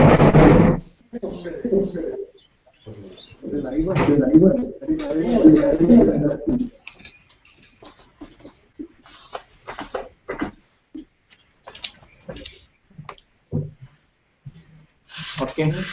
What do you feel? You felt it is like that? This pastime has got mixed up possible. Huh? Possible. Even when I was reading the chapter, same question arise, but you must be right, yes. Yeah, I think so. Right. So this is called Ashaya Prayoga. These are called the jewels. You know, when an Acharya sometimes mixes up one pastime, it is called a jewel. Jewel because he is in trance, he is in ecstasy. You know, sometimes you are in ecstasy when you have a nice kirtan and you are that time you may just, you know, small here and there. These are not considered a mistake. This is considered, if an Acharya of the platform of Srila Prabhupada, sometimes it is considered a jewel. Devotees don't correct it. Actually, it should be left as it is. This is a jewel. Jewel of is in his samadhi, you know, two pastimes overlap. And you know, another thing it is possible. That is, you know, sometimes possible because Acharya can remember the pastime of previous kalpa sometimes. And in previous, the Rupa Goswami once mixes the pastime, and then Acharya analyze. They say no, he talked about previous kalpa, not this kalpa, because every time the pastime is not same. There may be slightly difference. Okay. So it can be either way. Okay. Yeah. Who was reading? Rajesh? Yes, it's my turn. I finished this. So, in that great assembly, Lord Sri Krishna was the cynosure of neighboring eyes. Everyone wanted to see Lord Krishna, and everyone wanted to pay his humble respects to the Lord. Bhishma Deva remembered all this and was glad that his worshipful Lord, the personality of Godhead, was present before him in his actual formal presence. So to meditate on the Supreme Lord is to meditate on the activities, form, pastimes, name and fame of the Lord. That is easier than what is imagined as meditation on the impersonal feature of the Supreme. In the Bhagavad Gita, it is clearly stated that to meditate upon the impersonal feature of the Supreme is very difficult. It is practically no meditation or simply a waste of time because very seldom is the desired result obtained. The devotees, however, meditate upon the Lord's factual form and pastimes, and therefore the Lord is easily approachable by the devotees. This is also stated in the Bhagavad Gita. The Lord is non-different from his transcendental activities. It is indicated also in the sloka that Lord Sri Krishna, while actually present before human society, especially in connection with the battle of Kurukshetra, was accepted as the greatest personality of the time, although he might not have been recognized as the Supreme Personality of Godhead. The propaganda that a very great man is worshipped as God after his death is misleading, because a man after his death cannot be made into God. Nor can the personality of Godhead be a human being even when he is personally present. Both ideas are misconceptions. The idea of anthropomorphism cannot be applicable in the case of Lord Krishna.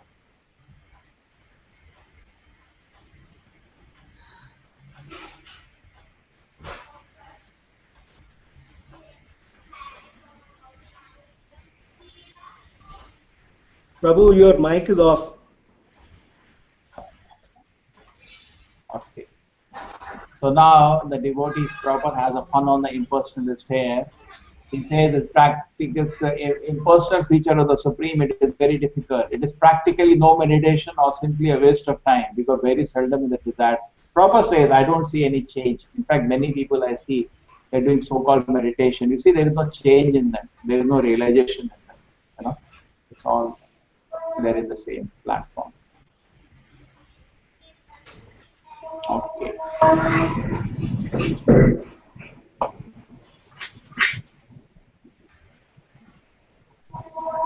42. Now I can meditate with full concentration upon that one Lord, Shri Krishna, now present before me, because now I have transcended the misconception of duality in regard to his presence in everyone's heart, even in the hearts of the mental speculators. He is in everyone's heart. The sun may be perceived differently, but the sun is one. Now the meditation on Krishna as Paramatma. Mataji, you can read? Yes, Prabhu. Yes, Prabhu.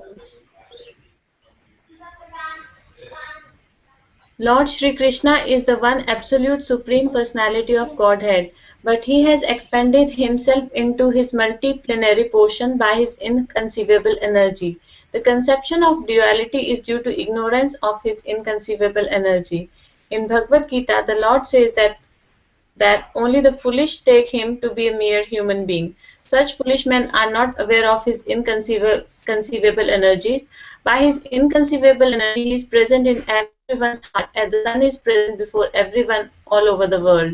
The Paramatma feature of the Lord is an expansion of his plenary portion. He expands himself as Paramatma in everyone's heart by his inconceivable energy, and he also expands himself as the glowing effulgence of Brahmajyoti by expansion of his personal glow. It is stated in the Brahma Samhita that the Brahmajyoti is his personal glow. Therefore, there is no difference between him and his personal glow, Brahmajyoti, or his plenary portions as Paramatma. Less intelligent persons who are not aware of this fact consider Brahmajyoti and Paramatma to be different different from Krishna, different from Sri Krishna.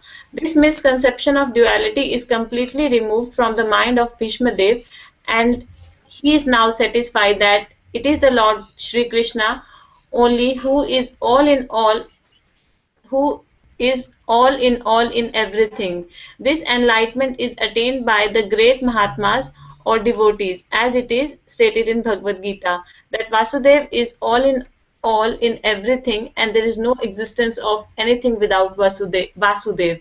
Vasudev or Lord Shri Krishna is the original person, as now confirmed by a Mahajana, and therefore the neophytes and the pure devotee must try to follow his footsteps. That is the way of devotional line.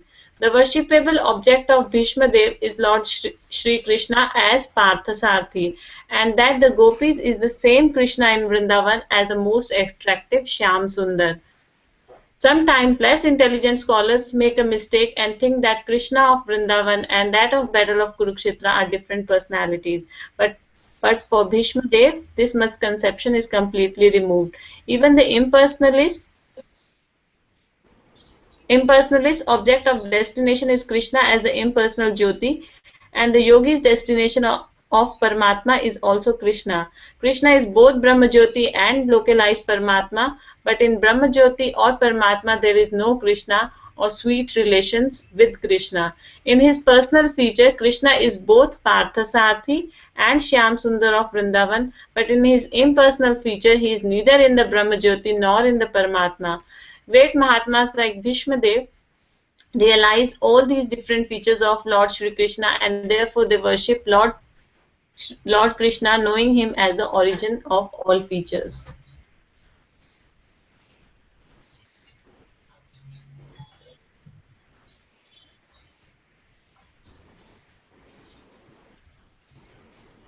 So in that great assembly. No, sorry. We have done it. Yes. Let's just move. So now the point was here, inconceivable energy. There was achintya energies of the Lord. Prabhupada says, very interesting, you cannot begin any knowledge without first accepting God is inconceivable. Just like you become dentistry. First thing you have to be convinced that Krishna is inconceivable, because it's so complicated, the whole thing. But I was just thinking, the spiritual world, you don't need a dentist. You don't need an engineer.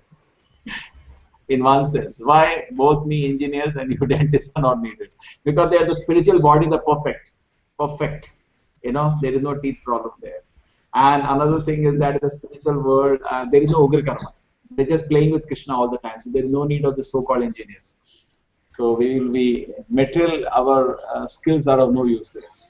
By the inconceivable energy is present in everyone's heart, the sun is present before everyone all over the world. So this is very inconceivable. Very inconceivable. Yes, Krishna can do that. He is present in everybody's heart. And therefore, devotees give respect to everybody. Vidya Vinaya Sampanne, Brahmane Gavihasini, Sunicha Sapakeja, Pandita Sama Darshinaha. So there is no duality. Actually, there is something called monist. Devotees are the real monists, because for them, there is only one thing, Krishna. Krishna and his energies. And Krishna's energies are not different from Krishna. There is the one thing in existence, only Krishna. But the Monists who say truth should be one, they are in trouble because they say two things: the Brahman and Maya. They have to bring two things. They cannot deal with one. So they say Brahman, and then some Brahman, part of the Brahman came into illusion. Why? How can Brahman go into illusion? There is somebody powerful than Brahman. That is called Maya, illusion. So they have two. But we can explain everything just as one. So that way Prabhupada says everything is one here for a devotee. We go to the next shloka.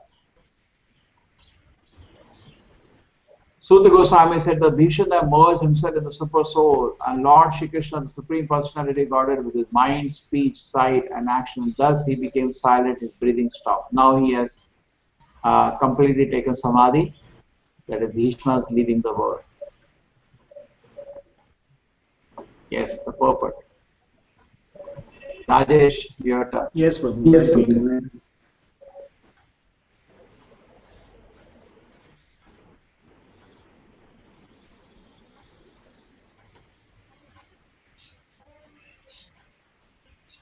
The stage attained by Bhishma Deva while quitting his material body is called Nirvikalpa Samadhi, because he merged his self into thinking of the Lord and his mind into remembering his different activities. He chanted the glories of the Lord, and by his side he began to see the Lord personally present before him, and thus all his activities became concentrated upon the Lord without deviation.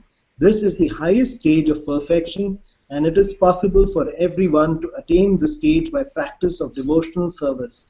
The devotional service of the Lord consists of 9 principles of service activities, and they are 1. Hearing, 2. Chanting, 3. Remembering, 4. Serving the lotus feet, 5. Worshipping, 6. Praying, 7. Executing the orders, 8 is fraternizing, and 9 is fully surrendering. Any one of them or all of them are equally competent to award the desired result, but they require to be practiced persistently under the guidance of an expert devotee of the Lord. The first item, hearing, is the most important item of all, and therefore hearing of the Bhagavad Gita and later on Srimad Bhagavatam is essential for the serious candidate who wants to attain the stage of Bhishma Deva at the end. The unique situation at Bhishma Deva's time of death can be attained. Even though Lord Krishna may not be personally present, his words of the Bhagavad Gita or those of Srimad Bhagavatam are identical with the Lord.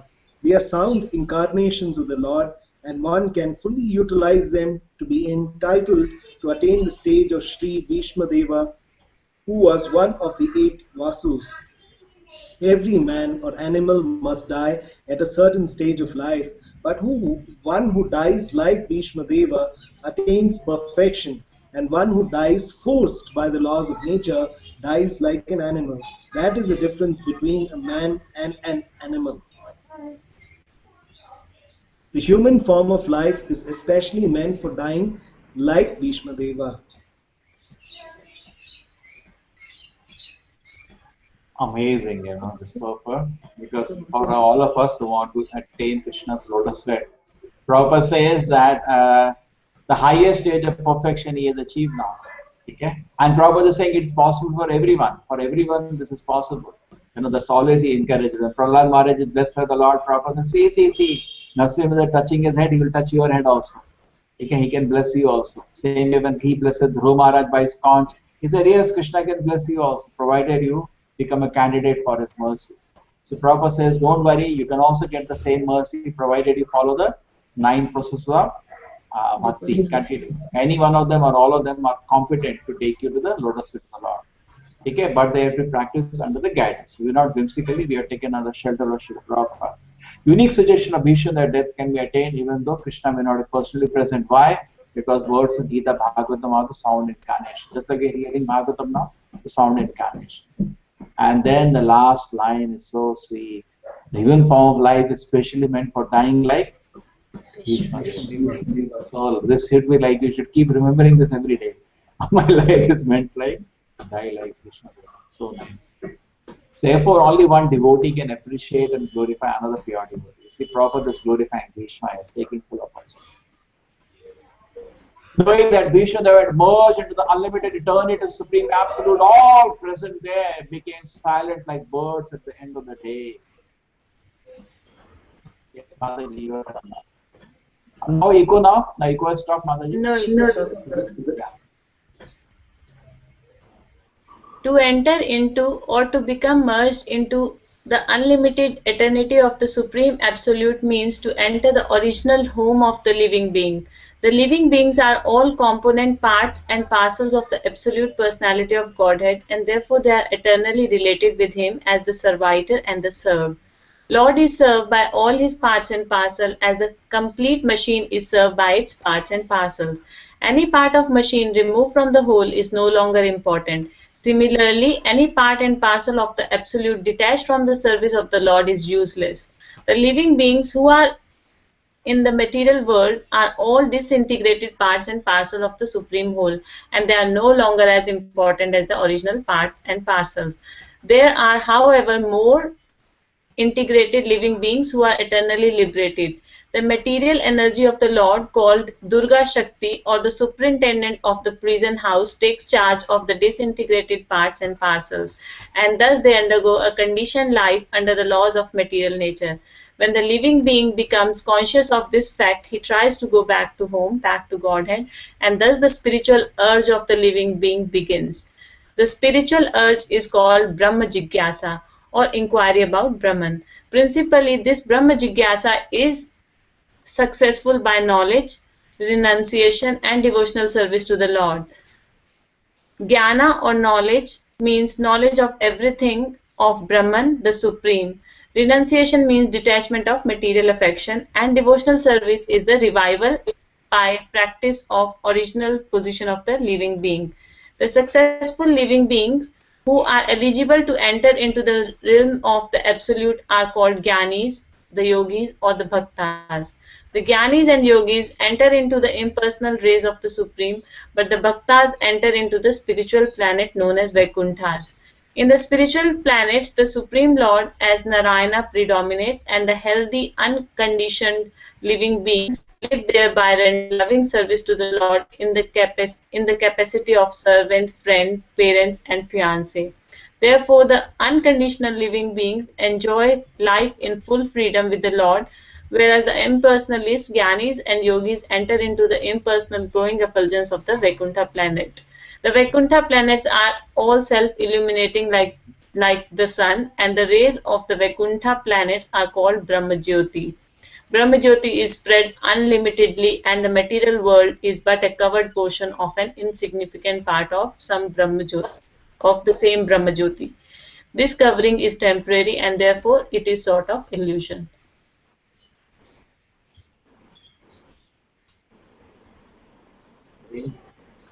One is that disintegrated parts and parcels. We are all disintegrated. You know, when you're connected is one part, disintegrated is another part. We're disintegrated. Part and parcel is like a machine part and parcels, just like this mic. You know, it's a part and parcel of what I'm trying to do.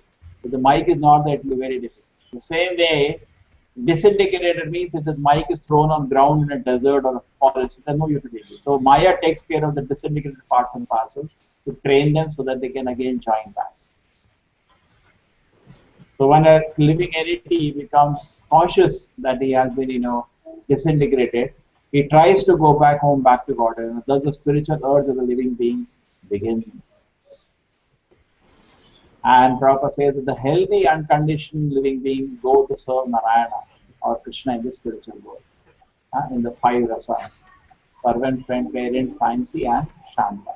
Sometimes Shanta is not written. Okay.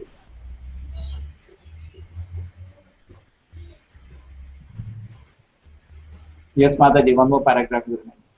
Bhishmadev, as a pure devotee of the Lord, entered the spiritual realm in one of the Vaikuntha planets, where the Lord, in his eternal form of Parthasarthi, predominates over the unconditioned living beings who are constantly engaged in the service of the Lord. The love and affection behind the Lord and the devotee exhibited in case of Bhishmadev.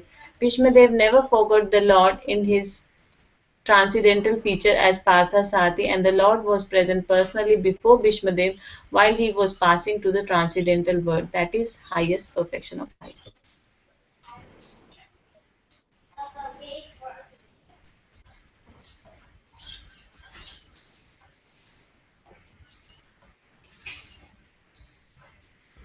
Abu, Mike.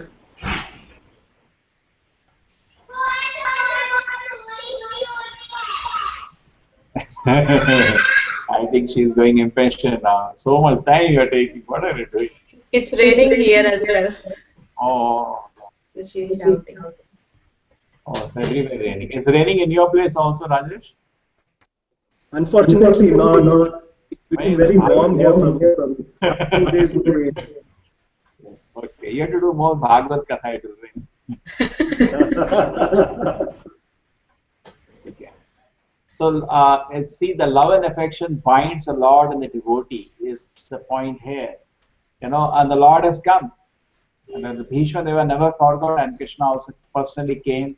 And the why has come by the force of that. Krishna is bound by the love of the devotee. That is his greatness.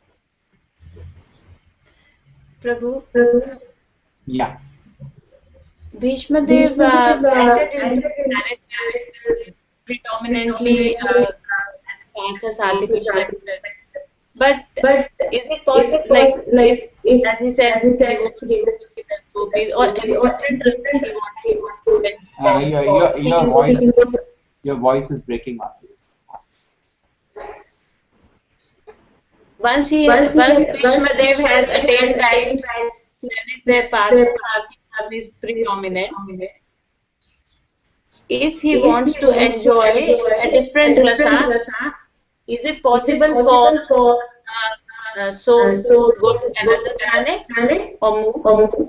No. See, what is happening now is that Parthasarathi Leela is going on in the material world, as far as I can understand. Okay? And this Parthasarathi Leela is going from one universe to another universe to another universe to another universe to another, and Bhishma is, I think, going to accompany him. Everywhere is going to fight with him. That is my. He never forgot the Lord in transcendental picture, because certain incarnations of the Lord are in the middle world continuously going. Even Arjuna is constantly with Krishna in the middle world, going from one universe to another universe to another universe to another universe. That is his original form. Yeah, that is also completely, it's like we don't say it is less than the material world. It's a spiritual, to go into that detail every time takes a lot of time. Yes. So Bhishma is joining the Lord's eternal Leela and he every time loves to fight with him as a big general, as far I can understand. Another way it is sometimes given a reading that he wanted to see Lord in the Narayana picture, isn't it? Before in the prayer we saw that. So I thought here is attached to the Narayana feature of the Lord. So either he is going to go to Vaikuntha according to that reading, previous reading, and join in the Narayana picture, or he will continue to join Krishna's pastime as Parthasarathi. Yes. See here, both the statements are perfect, but we can't get much later. As you spiritually advance, we'll be able to understand this. Just like we always like to see Krishna, pure devotees always see separation from the Lord. This is contradictory, When advanced devotee means he sees Krishna all the time. At the same time, he feels separation from Krishna. So Prabhupada says, when you advance, you will understand this. It's difficult to understand now. So there are certain hints have been given of his spiritual status. One thing is that he is a participant in the Krishna Leela as Parthasarathi, because as I understand, Parthasarathi Leela happens on material world. Correct? Fighting and killing doesn't happen in the spiritual world. There is no fighting in the spiritual world. Otherwise, Krishna doesn't have to come to the middle world to fight, and some devotees like Jaya Vijaya take the role. Correct? Spiritual world, there is no fighting. Spiritual world is Krishna. But in the middle world, fighting happens. So he joins the Lord's Leela in fighting in different planets and takes opposite part, Vishnu always. And he has a fun, giving him a good fight. And Krishna enjoys that every time. Yes. Correct. The Jaya Vijaya came because Krishna wanted to have fun of fighting. The same way, Bhishma always gives him one birth after another birth. Come on, I'll fight with you again. Thereafter, both men and demigods sounded the drums in honor, and the honest royal order commenced demonstration of honor and respect, and from the sky fell showers of flowers. Yeah. Whose turn of reading? Rajesh, yours? My turn. Yes. Yeah. You see, below the slides are there, 118, we have 127 to reach. Can you see that below? Yes. Bhishma Deva was respected both by the human beings and by the demigods. The human beings live on Earth and similar other planets in the Bhur and Bhuvar group of planets, but the demigods live in the Swar or heavenly planets, and all of them knew Bhishma Deva as a great warrior and devotee of the Lord. As a Mahajana or authority, he was on the level of Brahma, Narada and Shiva, although he was a human being. Qualification on a par with the great demigods is possible only on attainment of spiritual perfection. Thus, Bhishma Deva was known all over the universes, and during his time, interplanetary travel was effected by finer methods than the futile endeavors of mechanical spacecraft. When the distant planets were informed of the passing away of Bhishma Deva, all the inhabitants of the upper planets as well as of the earth dropped showers of flowers to show due respect to the departed great personality. This showering of flowers from heaven is a sign of recognition by great demigods, and it should never be compared to the decoration of a dead body. The body of Bhishma Deva lost its material effects due to being surcharged with spiritual realization, and thus the body was spiritualized as when iron becomes red hot when in contact with fire. The body of a fully self-realized soul is not therefore accepted as material. Special ceremonies are observed for such spiritual bodies. The respect and recognition of Bhishma Deva are never to be imitated by artificial means, as it has become a fashion to observe the so-called Jayanti ceremony for any and every common man. According to authorized Shastras, such a Jayanti ceremony for an ordinary man, however exalted he may be materially, is an offense to the Lord, because Jayanti is reserved for the day when the Lord appears on the earth. Bhishma Deva was unique in his activities, and his passing away to the kingdom of God is also unique.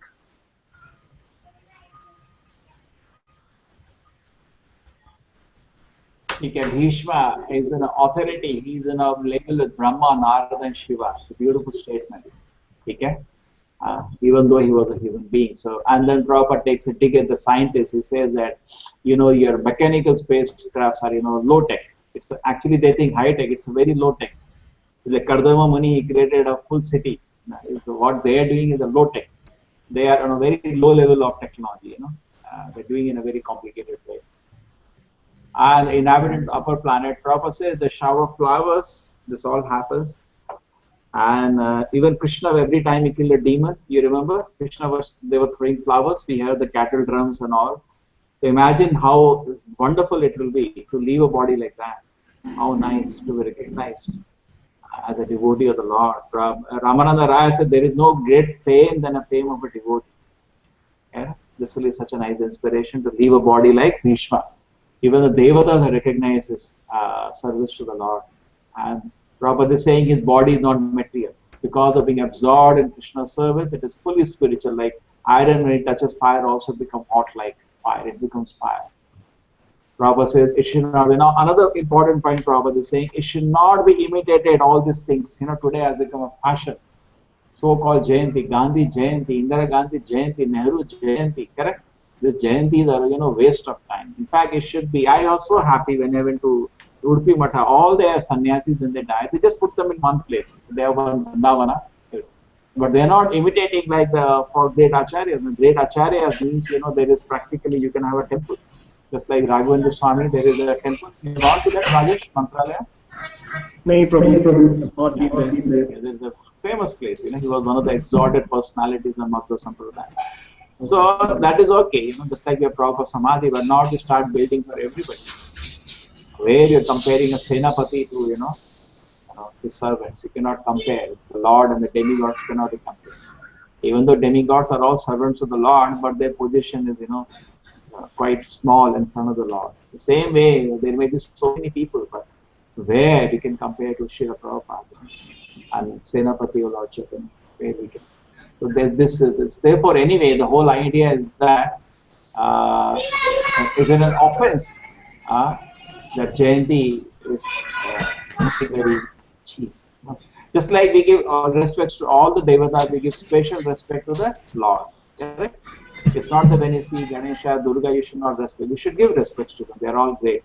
But special respect is reserved for the Lord. The same way for pure devotees like Vishnu Deva, like Prabhupada, special respect should be reserved. All love, and you can't even imagine. Their condition is so immeasurable. We can't even measure their spiritual. What spiritual fortune they have, we cannot even imagine. What do you say, Mataji? You want to add something to this? Does it feel fine? Yes, Prabhu. Yes, Prabhu. Special respect should be kept for. This has actually now been understood and accepted in our movement also. Special. Nobody is making a samadhi like Prabhupada. Okay. They make some, because sannyasi, whenever he dies, we make a samadhi. They make some samadhi and devotees go pay gratitude. That's fine.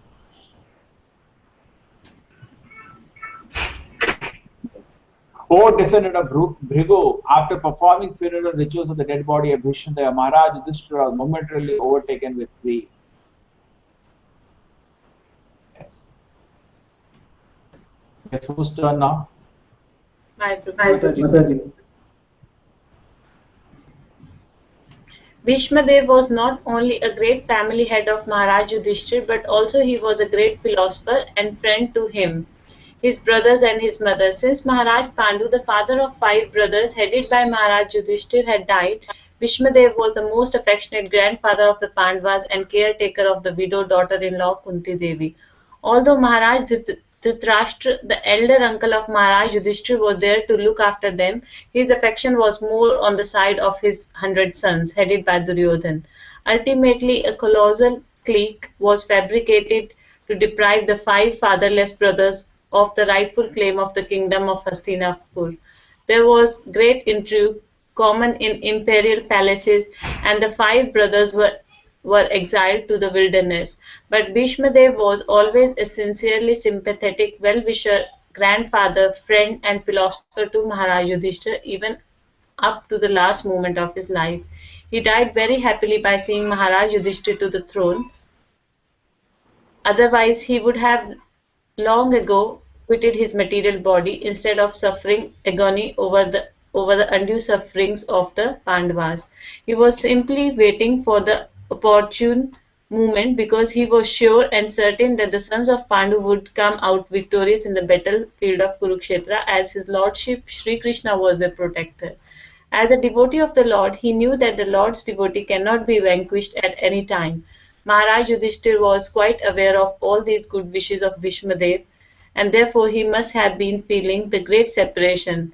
He was sorry for the separation of a great soul, and not for the material body which Bhishmadev relinquished.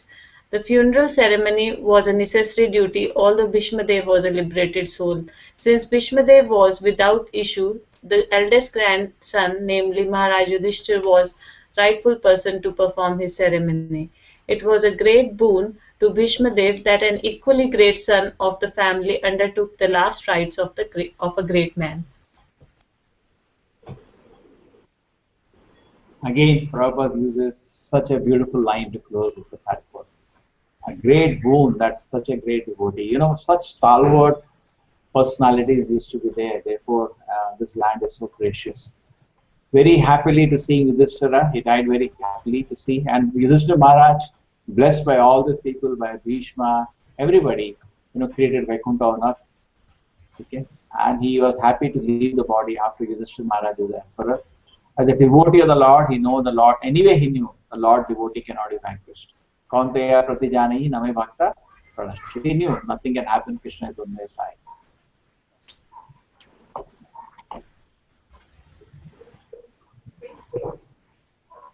47. All the great sages then glorified Lord Shri Krishna, who was present there by confidential Vedic hymns. Then all of them returned to their respective hermitages, bearing always Lord Krishna within their hearts. Yes, Rajesh. Yes, Prabhu. Yes, Prabhu. The devotees of the Lord are always in the heart of the Lord, and the Lord is always in the heart of the devotees. That is the sweet relation between the Lord and his devotees. Due to unalloyed love and devotion for the Lord, the devotees always see him within themselves. And the Lord also, although he has nothing to do and nothing to aspire to, is always busy in attending to the welfare of his devotees. For the ordinary living beings, the law of nature is there for all actions and reactions, but he is always anxious to put his devotees in the right path. The devotees, therefore, are under the direct care of the Lord, and the Lord also voluntarily puts himself under the care of his devotees only. So all the sages headed by Vyasadeva were devotees of the Lord, and therefore they chanted the Vedic hymns after the funeral ceremony just to please the Lord who was present there personally. All the Vedic hymns are chanted to please Lord Krishna. This is confirmed in the Bhagavad Gita. All the Vedas, Upanishads, Vedanta, etc. are seeking him only, and all hymns are for glorifying him only. The sages therefore performed the exact acts suitable for the purpose, and they happily departed for their respective hermitages.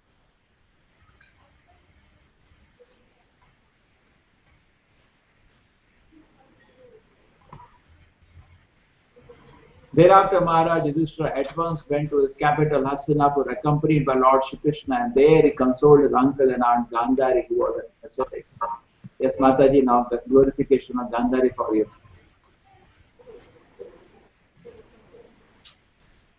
Dhritarashtra and Gandhari, the father and mother of Duryodhan and his brothers, were the elder uncle and aunt of Maharaj Yudhishthir. After the battle of Kurukshetra, the celebrated couple, having lost all their sons and grandsons, were under the care of Maharaj Yudhishthir. They were passing their days in great agony over such a heavy loss of life and were practically living the life of ascetics. The death news of Bhishma Dev, uncle of Dhritarashtra, was another great shock for the king and the queen, and therefore they required solace for Maharaj Yudhishthir. Maharaj Yudhishthir was conscious of his duty, and he at once hurried to the spot with Lord Krishna and satisfied the bereaved Dhritarashtra with kind words from both himself and the Lord also. Gandhari was a powerful ascetic, although she was living the life of a faithful wife and a kind mother. It is said that Gandhari also voluntarily closed her eyes because of the blindness of her husband. A wife's duty is to follow the husband's sent person, and Gandhari was so true to her husband that she followed him even in his perpetual blindness. Therefore, in her actions, she was a great ascetic. Besides that, the shock she suffered because of the wholesale killing of her 100 sons and her grandsons also was certainly too much for a woman, but she suffered all this just like an ascetic. Gandhari, although a woman, is no less than Bhishma Dev in character. They are both remarkable personalities in Mahabharata. Prabhupada is recognizing the greatness of Gandhari, the chastity she has, and he's saying that Yudhishthira was so conscious that they were in so much pain because when they hear, because they had great regard for Bhishma. Already the children are dead, and now they hear Bhishma has left the world. Do you know exactly how many days after the Mahabharata war Bhishma left the world? Anybody knows? No. No, Mataji? no problem. Okay, we have to do some studies. Okay, there are some ways we will find out. Okay, so Gandhari is no less a woman in character. Okay, they are great personality. Because Gandhari is one of the great characters of Mahabharata. Developed characters. So today you don't have anybody with some integrity or some character. So much characters. 124 out of 127 and 125. Okay. This is the last shloka. After this, the great religious king Maharaj Yudhishthira executed the royal power in the kingdom strictly according to the codes and royal principles approved by his uncle and confirmed by Lord Shri Krishna. That's why he was appointed emperor. Yeah, who's reading? Rajesh? Yes, Prabhu. Maharaja Yudhishthira was not a mere tax collector. He was always conscious of his duty as a king which is no less than that of a father or spiritual master. The king is to see to the welfare of the citizens from all angles of social, political, economic, and spiritual upliftment. The king must know that human life is meant for liberating the encaged soul from the bondage of material conditions, and therefore his duty is to see that the citizens are properly looked after to attain this highest stage of perfection. Maharaja Yudhishthira followed these principles strictly, as will be seen from the next chapter. Not only did he follow the principles, but he also got approval from his old uncle, who was experienced in political affairs, and that was also confirmed by Lord Krishna, the speaker of the philosophy of Bhagavad Gita. Maharaja Yudhishthira is the ideal monarch, and monarchy under a trained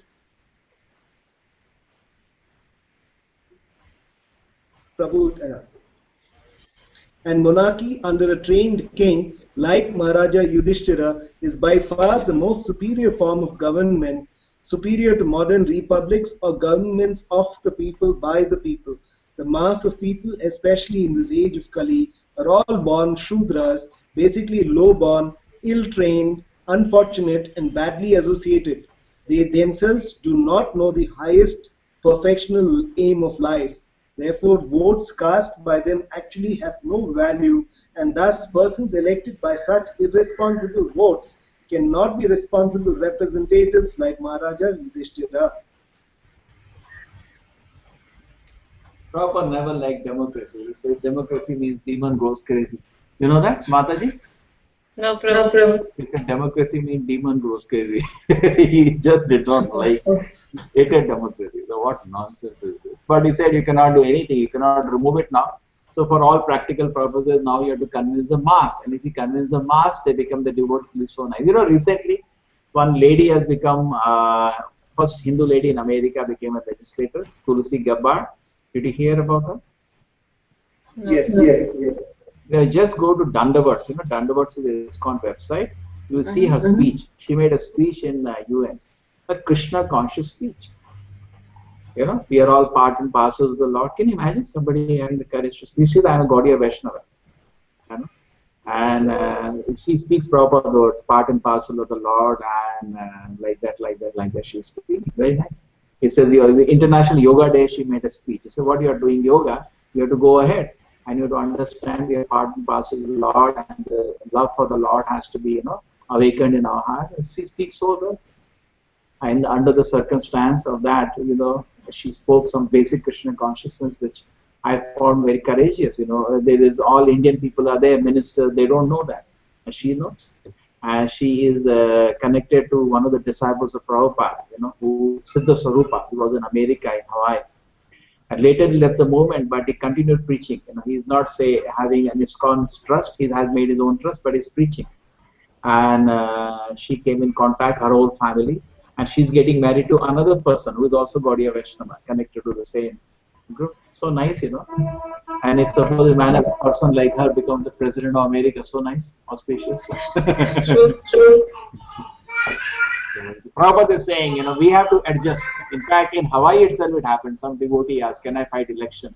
Prabhupada said, yes, we can do that. You can do that. And he tried. He made so many speeches. So anyway, so Prabhupada didn't like democracy, but now you have to live with it. It's a part of the world. So, but actually monarchy is always better. You ask anybody who goes to the Gulf and monarchy is there, it's always better than peaceful monarchy. There is this multi-party thing. Even if you try to do good, other party has to make fun of you. That's nonsense, you know. That's nonsense. A monarchy and the trained king is far more superior to the government of the present day, because the people are so low-born, ill-trained, unfortunate, badly associated. So their votes proposition have no value. Okay? There can be a big discussion on the monarchy and democracy. The king must know that human life is meant for liberating from the material condition, and therefore duty to see citizens are properly looked after to attain the higher stage of perfection. Srila Prabhupada ki Jai. Jai. Srimad Bhagavatam ki. Jai. Yeah, we finished. Okay, thanks a lot for participating. I think some of you go today. Thank you, Prabhu, for taking us through this so nice. Yeah, it is so nice. This Bhagavatam is so sweet. Yes, Mataji, we end now. So, Yes, Prabhu, you asked when Krishna departed. what? You asked that when Krishna departed after. Yeah, yeah. Did you find out already? Is it because the Gandhari? Why did you ask that? Huh? Why did you ask that? No, no, no. I asked because of knowing the Bhishma. Because he's saying already they are in pain. This shloka say they're already in pain. Correct? They're already in Yes, pain, Prabhu. Bhishma and Gandhari, because the sons of children have died. And another thing was a big shock for them. So then how much is the gap? Was it suddenly or it was a big gap? As far as I know the sequence is that the Kauravas died, the war was over, and then after that they went to Bhishma. When did they go to Bhishma? After the sons died, they went to meet the Gandhari and Dhritarashtra, and Dhritarashtra crushed Bhima. You know that, no? Tried to crush Bhima, and Yes. instead of Bhima, they were stretched. Did that happen before or later? Is it that after the war is over, they went to Bhishma, then Bhishma also left the word, everything happened together, or they kept going back and forth? Because battle was in Kurukshetra, and they were in, their house was in, palace is in Hastinapur. You know that, no? Yes. So there's a distance, there is a distance between the two. Did they finish the whole thing or they went back and forth? Okay, little research will be needed to understand this. Okay. Okay, maybe the war was over and they were there only, and then I don't know. So this study has to be. Yes, Rajesh. Yes, Prabhu. Okay. We meet next time. So what is the next chapter title, Mataji? I think Krishna returning to Dwarka. Oh, that's a very, very, Departure very, of Lord Krishna for Dwarka. that's a very sweet pastime. Oh, this is the time now he enters Dwarka. And So, on his way, at the end of the chapter, I think they mentioned that he meets and Dwarka people. okay. Anyway, these are all very sweet. Yes. We ready, Rajesh? We'll meet you next time. If possible, Yes, plan Prabhu. it. Yes, Prabhu. Thursday morning. Yeah, plan like that. We'll spend our morning till lunch, one session of this. Srila Prabhupada Definitely, ki Prabhu. Jai. Hey.